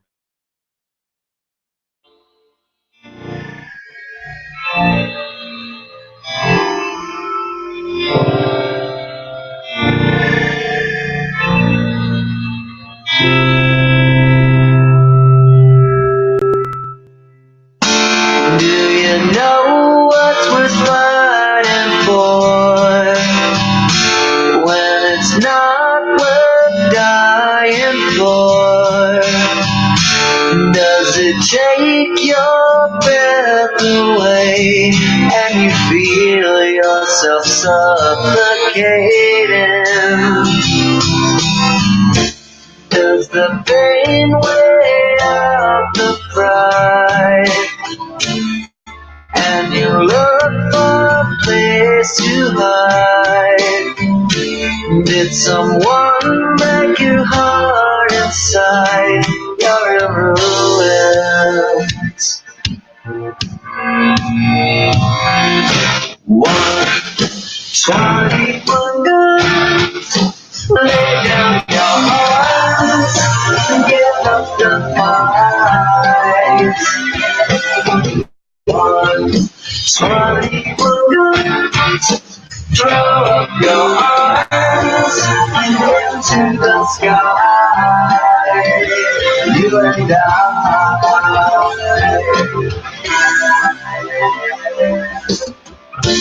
When you're at the end of the road and you lost all sense of control, and your thoughts have taken their toll, when your mind breaks the spirit of your soul, your faith walks on broken glass. All right, welcome back to Patriot Submit. We got one more hour here. My name is Josh Bennett. Mike Anderson's here in the studio. Try to get through this last hour, Mike. We can go.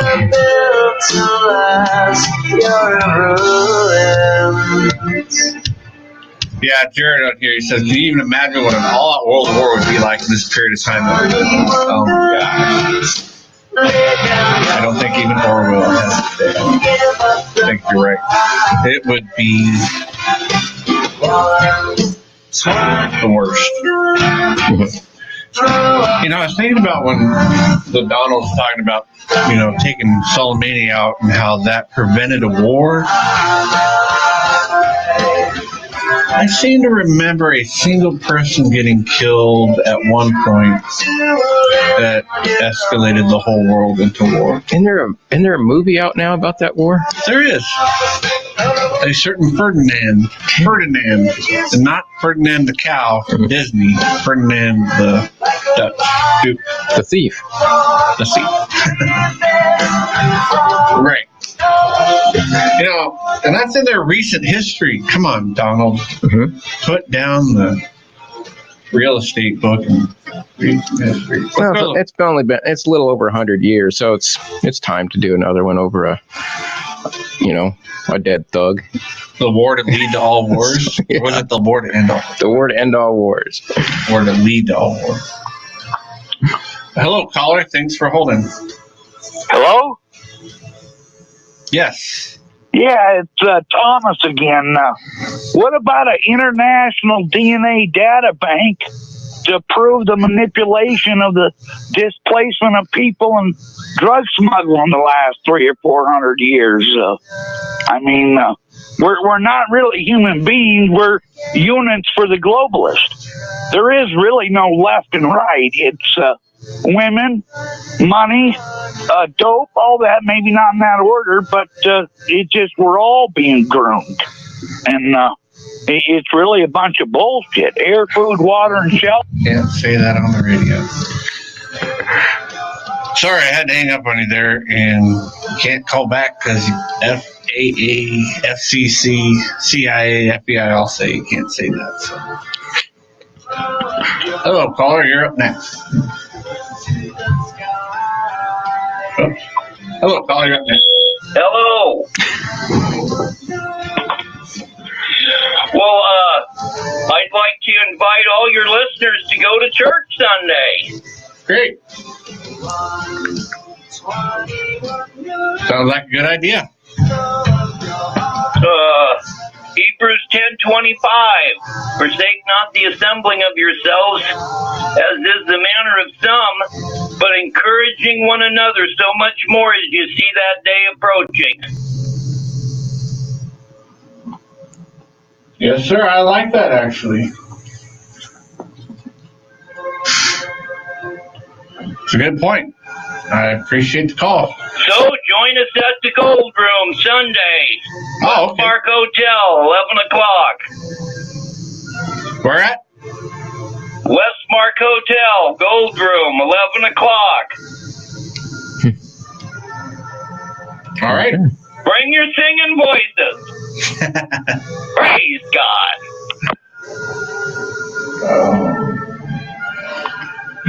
Hello, caller. You're in there. Hello? We have to cut you off because you swore in the last call. So. Okay, well, Christian. Guess he doesn't know what cut you off means. All right, somebody else, please call, or I'm just gonna stop the calls. If you'd like to call in, or if you'd like to get your own radio show, you're free to call the station here. In fact, I'll give you their phone number. Let's see. I'm pretty sure I have it there. You can call. Oh, maybe I don't. Oh, wait, here. Let me look at the right spot here. They are front desk. Front desk. 451-5910. 907-451-5910. They will gladly hook you up and give you however many hours you want to pay for to be on your own. Have your own radio show. They can say all you want for as long as you want. Thank you. Hello, caller. You are next. Hello, it's Charles. Charles, thank you for calling, brother. My goodness, it's good to hear from you. Yeah, I like that you brought up Senator Mike Lee in the argument there with Rand Paul, and there was another guy I think from Florida too. Yeah, and you know what? That was the guy that they call Trump Jr. or Mr. Trump or something like that. Yeah. Yeah, I think Mike Lee didn't originally approve of Trump, but no, he's just a perspective for me from other things I've been studying. I got something here that it starts out kind of rough, but please, it's important. It's important to me. It's from a treaty that John Adams signed in 1797. It's called the Treaty of Tripoli. Okay. This is Article 11. The thing is, you can look this up, and it's pretty much one page. You know, I'm bringing it up for perspective on maybe what treaties used to be. Sure. So it starts out, as the government of the United States of America is not in any sense founded on the Christian religion as it has in itself no character of enmity against the laws, religion, or tranquility of Muslims, that's Muslims, and of the said states never entered into any war or act of hostility against any Mohammedan nation. It is declared by the parties, that's the day, I think, the day of Algiers. Okay, the parties, no pretext arising from religious opinions shall ever produce an interruption of the harmony existing between the two countries. Man, that's a lot of words, and it's written by Joel Barlow. We could take some of that now, huh? Joel Barlow is in the poet round there down here. Definitely, hasty pudding is Yep. Long and out of date and pretty much unreadable now. But there is another poem he wrote, Advice to a Raven in Russia. Let's see. I don't think I have it. Advice to a Raven in Russia. Black fool, why do you winter here? He was talking about the trail of the Napoleon and the bodies that the ravens were feeding on. Oh, wow. And it's pretty heavy. So there's two heavy thoughts. I don't know about religion or what religion is, but I know when somebody says they're a Christian, they probably aren't. So, okay. That's. I was thinking, who was it? I was arguing with some guy, just some guy, but he was pointing out, he goes, well, you're talking about founding fathers, well, Thomas Jefferson, he knew how to handle them Muslims, and he wanted to kick them all, blah, blah, blah. And it's just... that was all in the treaty to do it.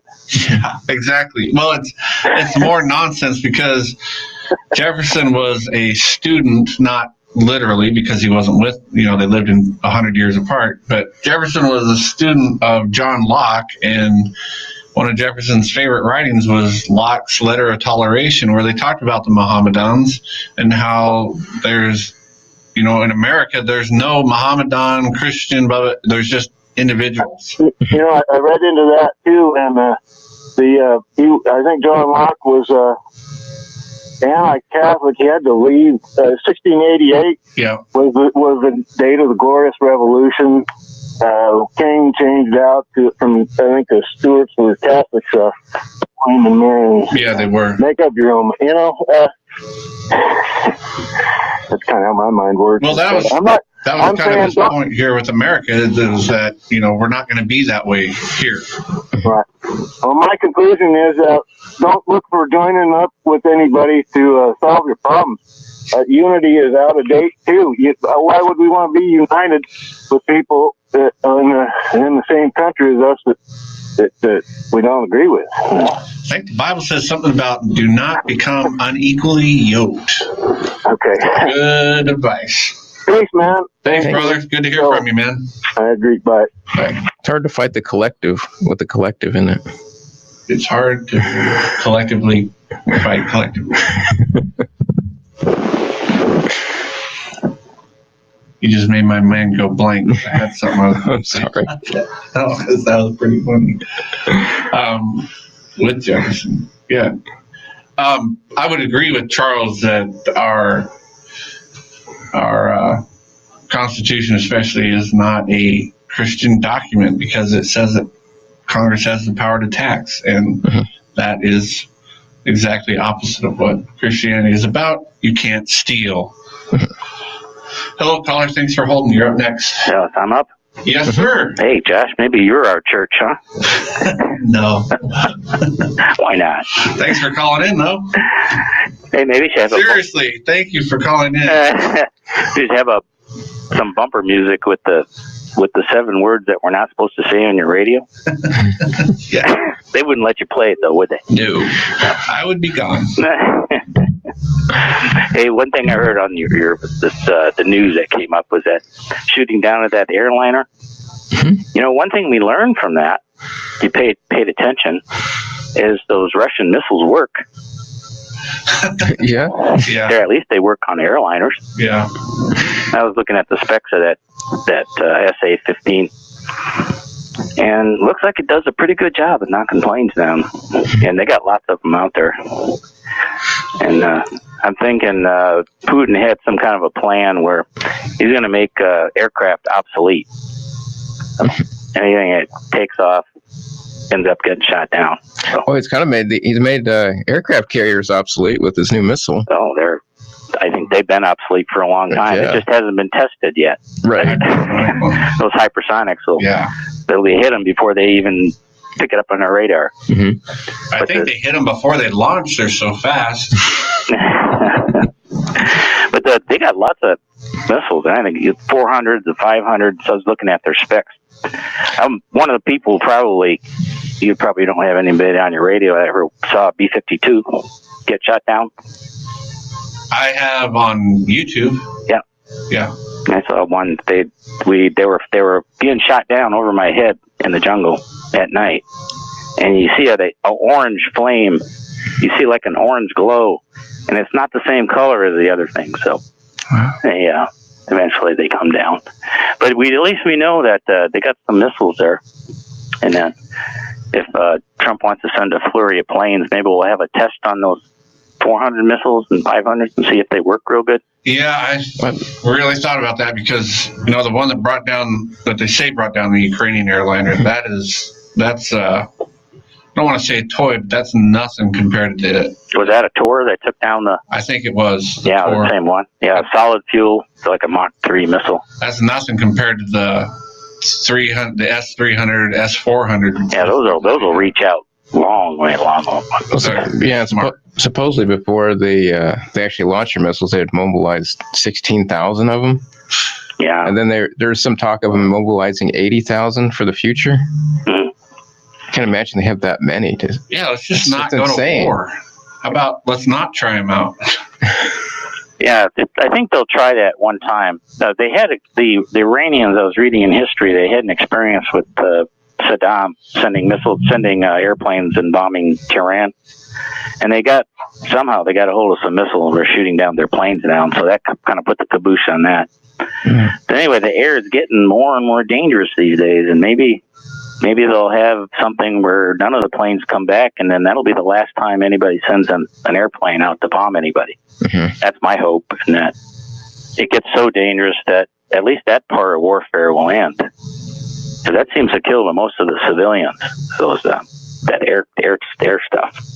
Mm-hmm. Infantry, it takes a lot more effort and a lot more costs a lot more lives by the military, and they don't like that. They like to shoot people up with joysticks. I think isn't that how they like to do it these days? Yeah, with drones. Mm-hmm. Drones and whatever.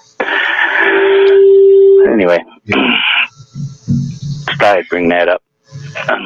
They're getting better at these missiles. Maybe we won't have to talk about war so much anymore. They would be afraid of it. So that's all I got to say. Well, I appreciate it. I don't know. I don't want to test them out. I don't want to test them out. Let's just know that did you say 18,000? When I saw they were mobilizing 16,000 prior to that launch, and then there was another blurb about them having 80,000 for future use. But I can't, I don't know how true that is. Well, I know they took the S-300s and they supposedly reverse engineered them because, for a while there, Putin reneged on the deal that they had, so they the technology they had, they tried to make their own domestic one, and then now they actually have them because they were delivered. So I know they have their own version of the S-300, which is pretty. It's, I don't know. I've not seen, but I mean, it supposedly makes the Patriot system just a piece of garbage comparatively. Okay. Yeah. I think Israel has their, in their Iron Dome thing, I think they're what does he call their shield? I think it's better. The Arrow system, is it the Arrow? I don't know. I know they weren't happy with the Patriot system. They're like, we're going to be toast if we rely on this thing. So they got their own. Russia, of course, is selling theirs to anyone who'll buy them. I mean, all you need is a couple billions, and boom. You know, the U.S., there's obviously a reason why the U.S. doesn't want other countries to get them. Like, you know, Turkey, I mean, that's one country to look at. They're an American ally, and they obviously looked at the data and ended up going with the S3. No, they're going with the S400 system. Yeah, over the Patriot system. So I don't know. I don't want any of them to test out their hardware. You know, the American side, they can use, you know, going back to the B-52, they wouldn't do carpet bombing, obviously, like they, you know, Vietnam War style. They would, because I think I didn't send crap. I think Trump sent 4 or 6 B-52s into the region, or 8 or something like that, you know, in preparation for bombing. And obviously they would send cruise missiles. They wouldn't go in and, I mean, they wouldn't get close to the airspace. Well, as soon as they hit airspace, they'd be knocked out of the sky. They're old and slow. But I think they have, 400 or 500 range, 300 to 500 mile range with their cruise missiles that they launch from. Yeah, I'm not sure what it is. But the S-400 system can shoot them out of the sky. And the 300 system. The designations, I think the 400 just has a further, a range is a lot further than the 300. Because up close, the 300 is pretty bad to the bone. And I don't mind people having defensive weapons. You don't, I mean, especially when you got, I mean, sorry, Merca, but when you're warmongering around trying to empire everyone, what do you think? And you know, maybe that's what that launch was about. Was testing Iran's abilities to hit a target. Well, we know that empty out it. Yeah, because they, you know, during the Cold War, the U.S. used to fly its spy planes over, you know, near the border. Right. Soviet Union and to see which radars lit up, to test where they were and how they responded. So, well, I can easily see this as just being a test. Isn't that why Russia and America always fly their jets real close, their bombers close to the deal, and see how fast their scramblers get up there? Yeah, and Russia does it now too. Yeah, in the Baltic. See how fast the F-22s will get there. And they supply their Bear bombers to Alaska too, to see how fast the F-15s could respond. Right. When I was a kid. And I guess they're doing that up here a couple of years ago. Yeah, because they want to test the F-22s. Right. I did see that they were going on and on Fox about how, this is the F-35 is going to be put to use. They're going to finally be able to justify, you know, all this spending. But I'm like, yeah, I hope it doesn't rain, because they'll fall out of the sky then. No, I don't think the greatest. I don't know. I hope and pray we do not go into World War III. I see Thai code sin. Wait a minute. Are you my nephew? Thai code? No.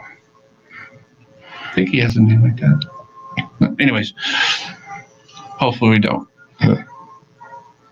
It would just be too horrible. That's why I don't like, you know, this brinkmanship. You just got to stay away from it. It's too serious to play games. It's too serious, which I think that's why Iran. And I think Trump knows somewhere down in there that it is serious also. But I think that's why Iran purposely missed, because they don't want to be obliterated. See, here we were talking about this, Mike, before the show, you and I.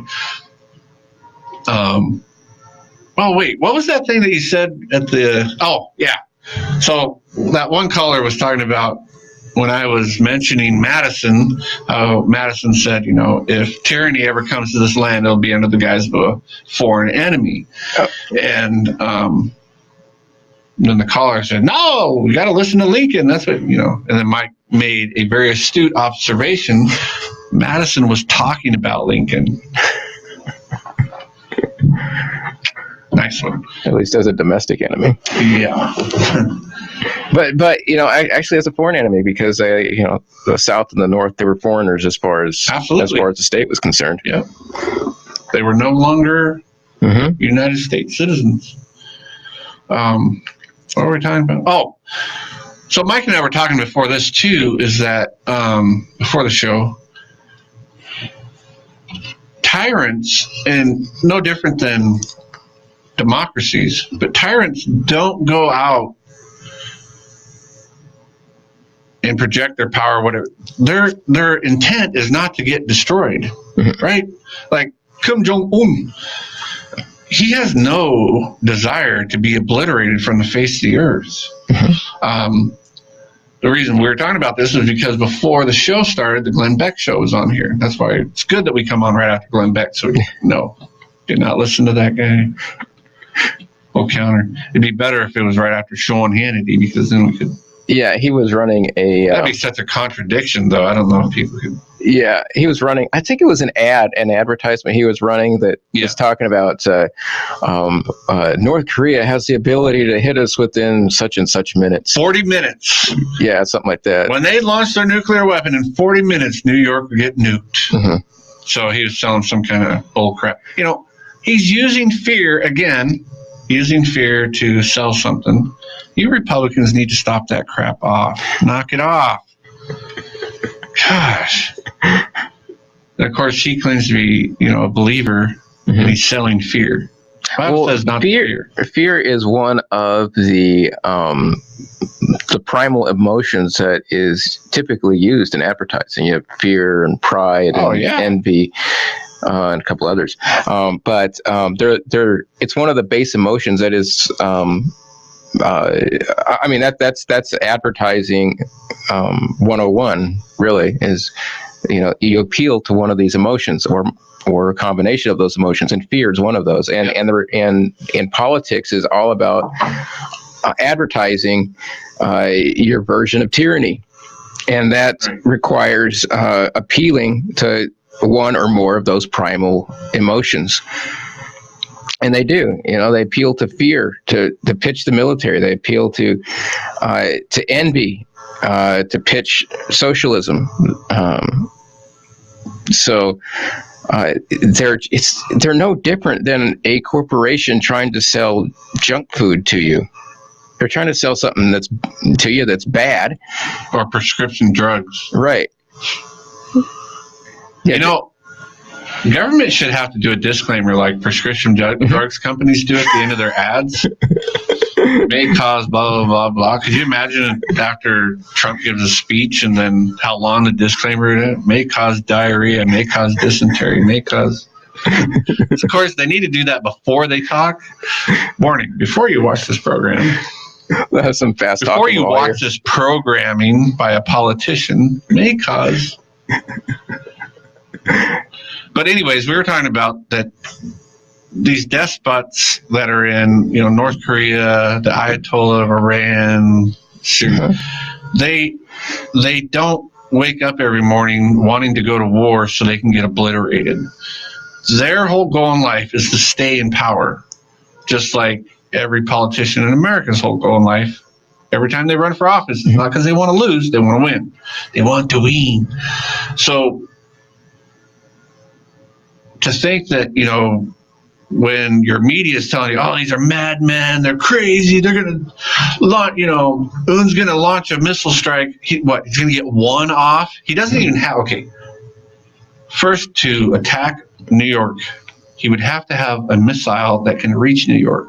He doesn't. No. Okay. But he's not going to do that because he knows he would be obliterated. Or maybe he has sleeper cells in New York. Even if his whole country, if he doesn't care about his whole country, anyone, he would die. He's not in power to die. Ayatollah Khomeini is not in power because he wants to die. Right? None of them does. None of them do. I mean, so just remember that when you're hearing the media telling you about these crazy people, and don't call and say, oh yeah, well they want to be martyrs. Then how come? No, don't pull that crap on me. They don't want to be obliterated. All right, let's hit back to the phones. 907-458-8255 is the number you need to call. Hello, caller. You are up next. Thanks for holding. Well, thank you and good morning. We've got other people holding too, but you've called in 6 times, I think, now. No, not 6 times. 5? No. Hello, caller. You're up next. Hello. Hi. Oh, Cecily. Hello. Hi. I was just thinking about, when you're going into school, they just train you to be obsequious order takers and not not thinking people for your own individual desires and adventure in life. It's obey and some people have said that, oh, you're not a man until you've been in the military. And when you're in the military, you're property of the government, and and you just take orders and obey. So I'm not so much afraid of all the pompous speech makers, but of the people that actually pull the triggers in obedience to some commanding officer or commanding person. The idea is that when you give your power to another person, you don't belong to yourself. So the whole 9 yards is made up to you're not really a man until you've enslaved yourself in the military. And they think that if all the mothers of their children that they don't want to be killed out there point out that it is not honorable to fight another man's fight, especially if you don't know what you might be fighting for the wrong side. So either way, if you give your power to another to order you about here and there, you're no longer a person. So a man or a woman or whatever, somebody, an independent thinker, you're an order taker. And so if the moms would stop abandoning their children to daycare and public school and all this stuff and actually pay attention to their kids and see what it is that their interests are, and then find and vet the teachers that they have sent their kids to, that they would do a better job of raising their kids. But pretty much the socialists have taken over the education system and pretty much put a lot of stupid stuff in the minds of people everywhere. So yeah, I'm more afraid of the order takers than I am of the order givers, even though I also think that power corrupts, and anyone who stands over another person to order them about is a slaver. And then all of the people who are order takers have voluntarily put themselves in the position of being a slave, or and that I remember seeing somebody said that and now I've lost my mind. Never mind. Anyway, it's the people that enslave themselves voluntarily that are have lost their way, and there's just so many things that are involved in taking over and population control, and just the respect for authority. To me, each person is an authority in their own lives, and if you don't have your own volition, you're going to go down the wrong way. It's just it's just a sad thing going on. But I think it would be a good idea to check out Kirk's Law Corner. He has a lot of information and education and paperwork on how to deal with the law and the government as pertaining to law. And it's been very exciting to listen to him. He's working on obliterating CPS and reestablishing the intent that the police officers and the congressmen and the representatives, what their jobs are. And he has found out that they don't even know what their jobs are, or what do they call it, emoluments, and pretty much put it to out there that there's no license to practice law, and the bar is if you're a member of the bar, which is a British accredited register, you cannot hold office because that's a foreign emolument.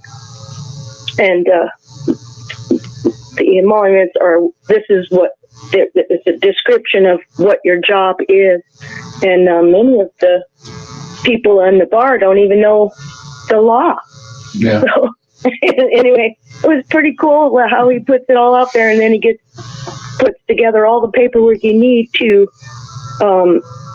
do remonstrance, and there was another thing that he said, but it's kind of early for me since I was up late, but full moon keeps me up.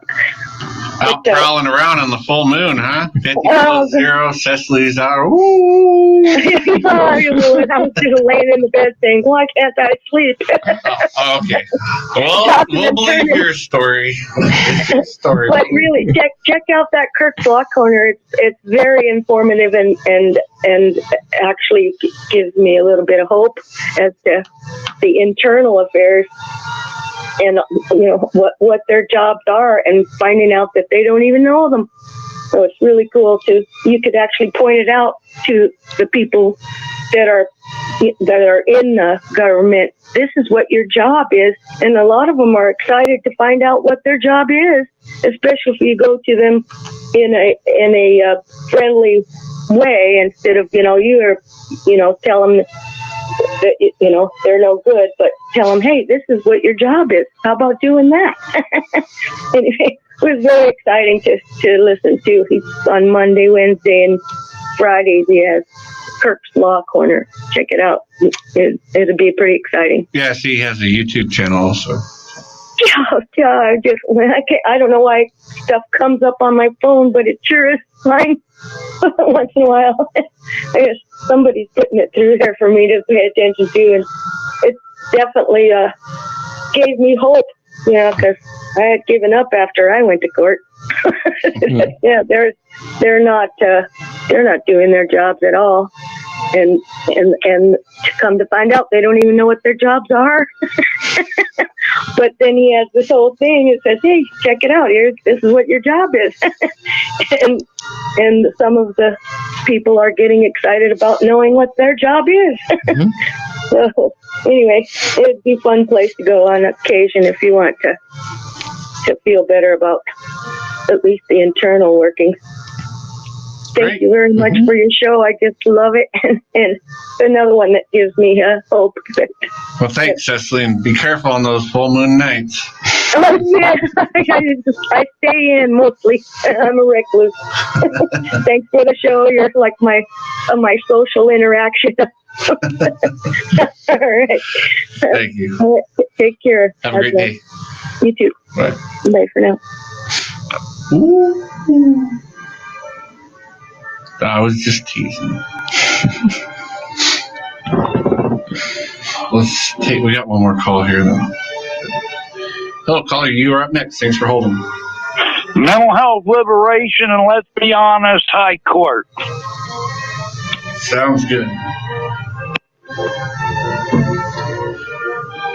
It gets to the point where it's kind of rude because this show, we don't work here. We actually pay for the airtime. Paid for by us. So this airtime on this show is actually private property. I'm going to start enforcing some private property rights here in a minute. I thought about talking about, we kind of got distracted a little today. I want to talk about the draft some because I've seen, that coming up a lot again, but we don't really have time, and it requires a little time. I'll just say a little thing about, and this is just a snippet of what his full speech was, Daniel Webster, where he says, "Where is it written in the Constitution that you may take children from their parents and compel them to fight the battles of any war which the folly or the wickedness of one government may engage in?" Hear, Daniel Webster. Hear. So I got a little game since we got like 15 minutes here, if you want, folks. In the event of a World War III, where would you want to be?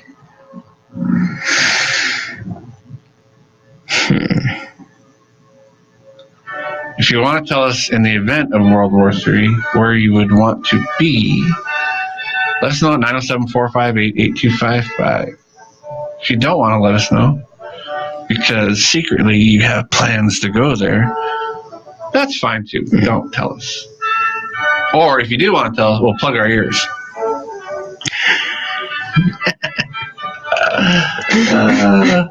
All right, 458-8255 is the number. Hello, caller. You are up first. Hey, caller, I do have a poem. You want to end with a poem? Absolutely. It's John Haynes. This is John Haynes. I should have just said, told you the poem, but he was a homesteader and a trapper, lived at 72-mile Richardson, poet laureate of Alaska, 69 to something. Hickel was, I think, the governor. Anyway, slowly without sun, the day sinks. This is Fairbanks Under the Solstice by John Haynes. Slowly without sun, the day sinks toward the close of December. It is minus 60 degrees.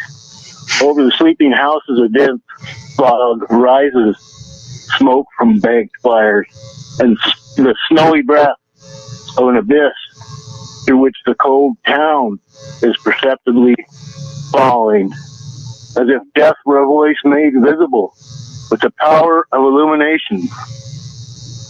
Now in the white shadow of those streets, this is another death here, but it's a sign of renewal. Ghostly newsboys make their rounds, delivering to the homes of those who have died of the frost word of the resurrection of silence. That's John Haynes. All right, thanks for the time. Thank you, Charles. Always appreciate hearing from you. Have a good week. You too, man. Yeah, that's 60 below. I was telling Mike here earlier that I was outside the other night, 2 nights ago, and my phone app said that Fort Wainwright, Fairbanks was like 39 degrees below zero. And I was outside and I'm like, it ain't no 39 degrees below zero out here. It's freaking cold.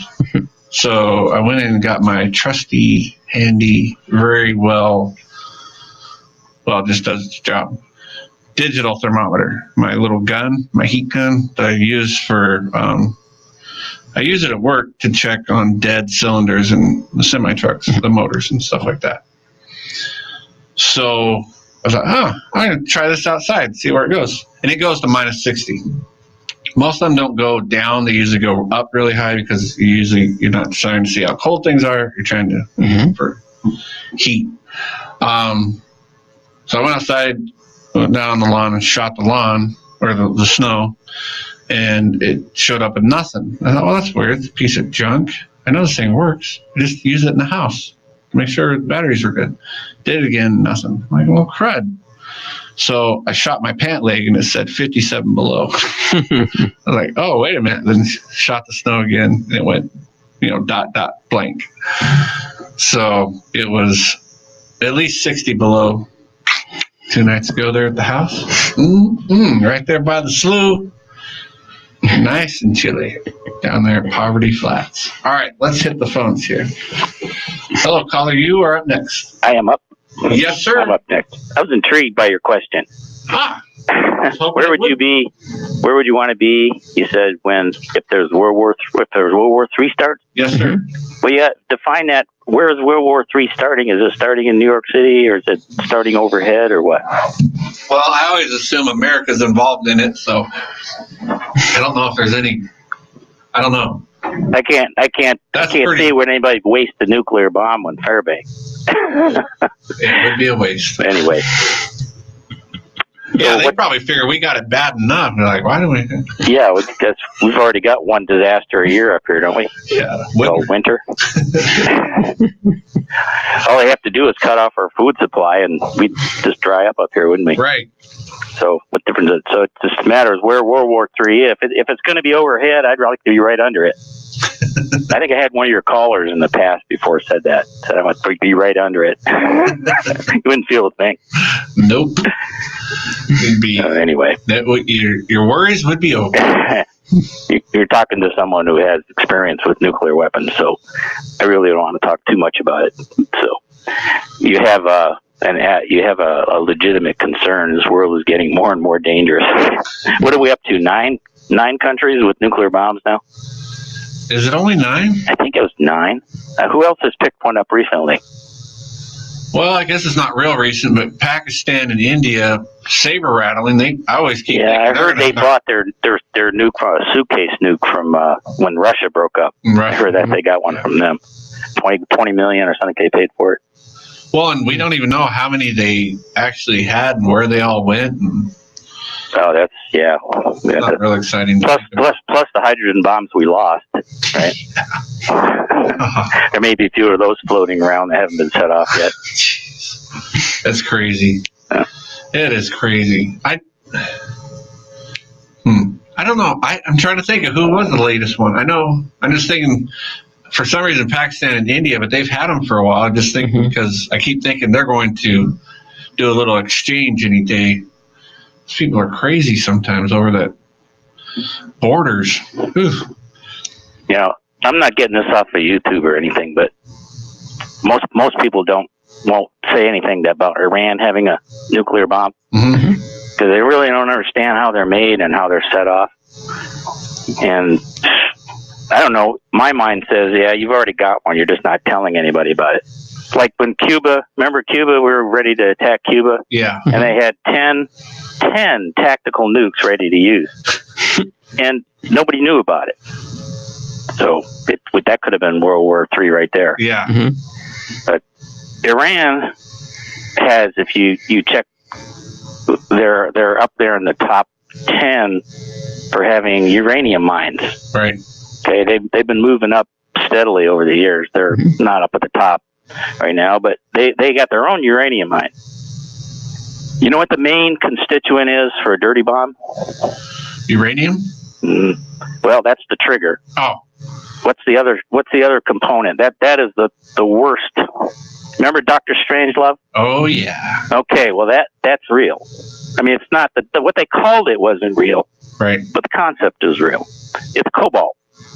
Oh. And who's had a cobalt mine for thousands of years? Right in the middle of Iran, there's a big cobalt. Well, not big because it's only become popular recently. But that cobalt, you can make the biggest dirty bomb you've ever seen in your life. They've got a mine there that has it.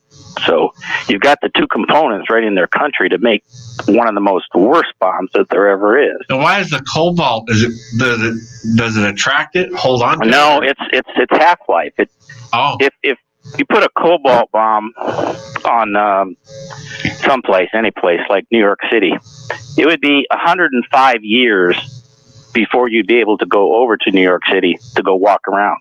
Wow. Because it's half-life. Now, if you take the isotope of gold, you can make an isotope of gold and make a dirty bomb out of that, and the half-life is shorter. So you maybe go in there in maybe 20 years. Sure. Okay, I see what you're saying. And the hydrogen bomb, or the bombs that were done in Japan, you can go over there as a tourist and walk around over there. Right. So it's not forever. Yeah. But the cobalt one, it's like 105 years. You just read it up yourself. But the cobalt doesn't even have to be irradiated into the potent form of it.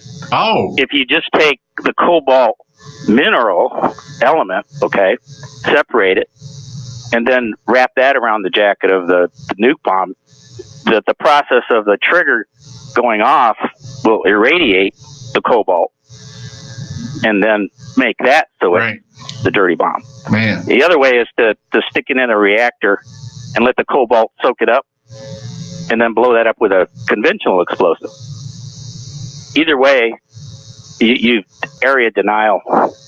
That's what it is. It's an aerial denial weapon. So anybody who uses that, and Iran is sitting on the two components that you need to make those. So be afraid. Now, I hope they don't. But I hate to see somebody get even with that stuff, wouldn't you? Yes, sir. There's awful stuff out there. Fortunately, I think it's the hand of God that kept us from using it on each other. Yep. I don't see any other explanation. We thought we'd have killed ourselves off by now. Just from what I know. It's certainly not because sane people are in power. I don't know. I really don't know. But anyway, it's dangerous stuff. I think they're talking missiles and missiles shooting at New York. That's all they need is a fishing boat. I think if ask somebody in Tehran, anybody want to raise their hand for a suicide mission, how many hands do you think you'll get? More than one. More than one. So let's take this fishing boat into New York City and set it off there. So this stuff is just ridiculous about missiles and things. There's just so many ways. If we're going to get offed, we're going to get offed by somebody. It's only that nobody's decided that it's in anybody's interest that they're not doing it. Right. And I hope everybody keeps that attitude and has a little bit of care for one another. Let's keep that negative attitude. I agree. We want to stay alive. Yeah. There's no real point to killing everybody off, is there? No. That was kind of my point earlier when I was saying, even tyrants, their goal is to keep being a tyrant. They don't want to die. They don't want to commit suicide. Right. No, that's it. But anyway, I lived 3 years with the Muslims in the Middle East. Oh. With them. I mean, out as a civilian, not sitting on the military base. I lived out with them, talking with them and learning their culture. I didn't adopt their culture. But anyway, I know where their mindset is. I know what they think. I spent a lot of time talking to them and stuff. So yeah, it's a real, there's an friend-enemy relationship there. So definitely, I just hope it doesn't flare up to destroy us all. So that's all I hope. Me too. Yeah. So where would you be? Tell us where you would be if you thought there was World War III. Acapulco? No, I'm not sure. I actually have thought sometimes that right here, I definitely wouldn't want to be in the States. Maybe somewhere in Canada. Except all those countries are going to be involved. Maybe somewhere in South America. I don't know. I really don't. My advantage is I've learned history for 50 years. The people that tried to escape to Dresden, that's what they were doing. Let's take the family and move them over to Dresden. There's no reason to bomb them there. Let's move everybody over there. That didn't work out too good. Nope. And again, for like the next 50 years, they were still trying to count the number of people that died over there. So terrible. And the best place to be is where you need to be. Yep. No, that's a good point. I was just going to say, I hope I'm wherever I'm supposed to be. There you go. Actually, the safest place is beneath the wings of the Almighty. Yep. It's the safest place. There you go. So, yeah. I hope there was never a World War III, but I don't know. The prophets say there is, so. Yep. There we go. But we don't need to worry about it. Have a day. Completely. All right. Thank you. Hey, I forgot to. I wanted to do a little thing for our friend John Galt before the show ends. Do our gold report. Gold, which punched over 1,600, is now down to 1,563. Silver, which was around $18.50, is down to $18.07. Rhodium, We should have all bought rhodium last year when it was $2,000 because now it's $7,600. That baby's rolling smoke. Uranium is actually dropped. I thought it would go up when all this action was going on. It dropped $1 last week. Crude punched up to like $60-some. Now it's back down to 59. And the Dow Jones Industrial average. The Dow is at 28,823.77. Good grief. And for all you cryptos, Bitcoin, which had gone down to almost 6,000, or maybe it was 6,000. Then it jumped up to 9. Well, it's back down to 81.40. All right, let's take one last quick call. And that was for John Galt. He's our gold man. Hello, caller. You are the last caller. Hello. Hello. Just a quickie. I'm not going to give you a history lesson because most Americans don't understand what a lot of these guys are saying. That is very true. I'm a 24-year disabled vet. I've done it all and seen it all. I've been involved with nukes, but people are forgetting one big thing. A, how corrupt our government has become. B, the number of terrorist cells that are already in place in this country. And yes, Iran does have nuke capability. And if an EMT ever gets exploded over our stage, our country, it'll take 2 to knock out our communications. And any attacks, the main thing that the United States will do will knock out communications and specific targets with our smart missiles. And again, this country has no clue of the terrorist cells that are already in place, even Iran's, in this country. So you all have a good day. Take care. Thank you, sir. Appreciate your call. And sorry, folks, but we've got to go. We'll see you next week. Health Talk Radio, brought to you by the Alaska Center for Natural Medicine. Hey, thanks for joining us. And broadcasting we'll see you next week. and beyond. Stay Sit warm. back, relax, and prevent a heart attack. Here's your host, Dr. Scott Looper, your guide to better health.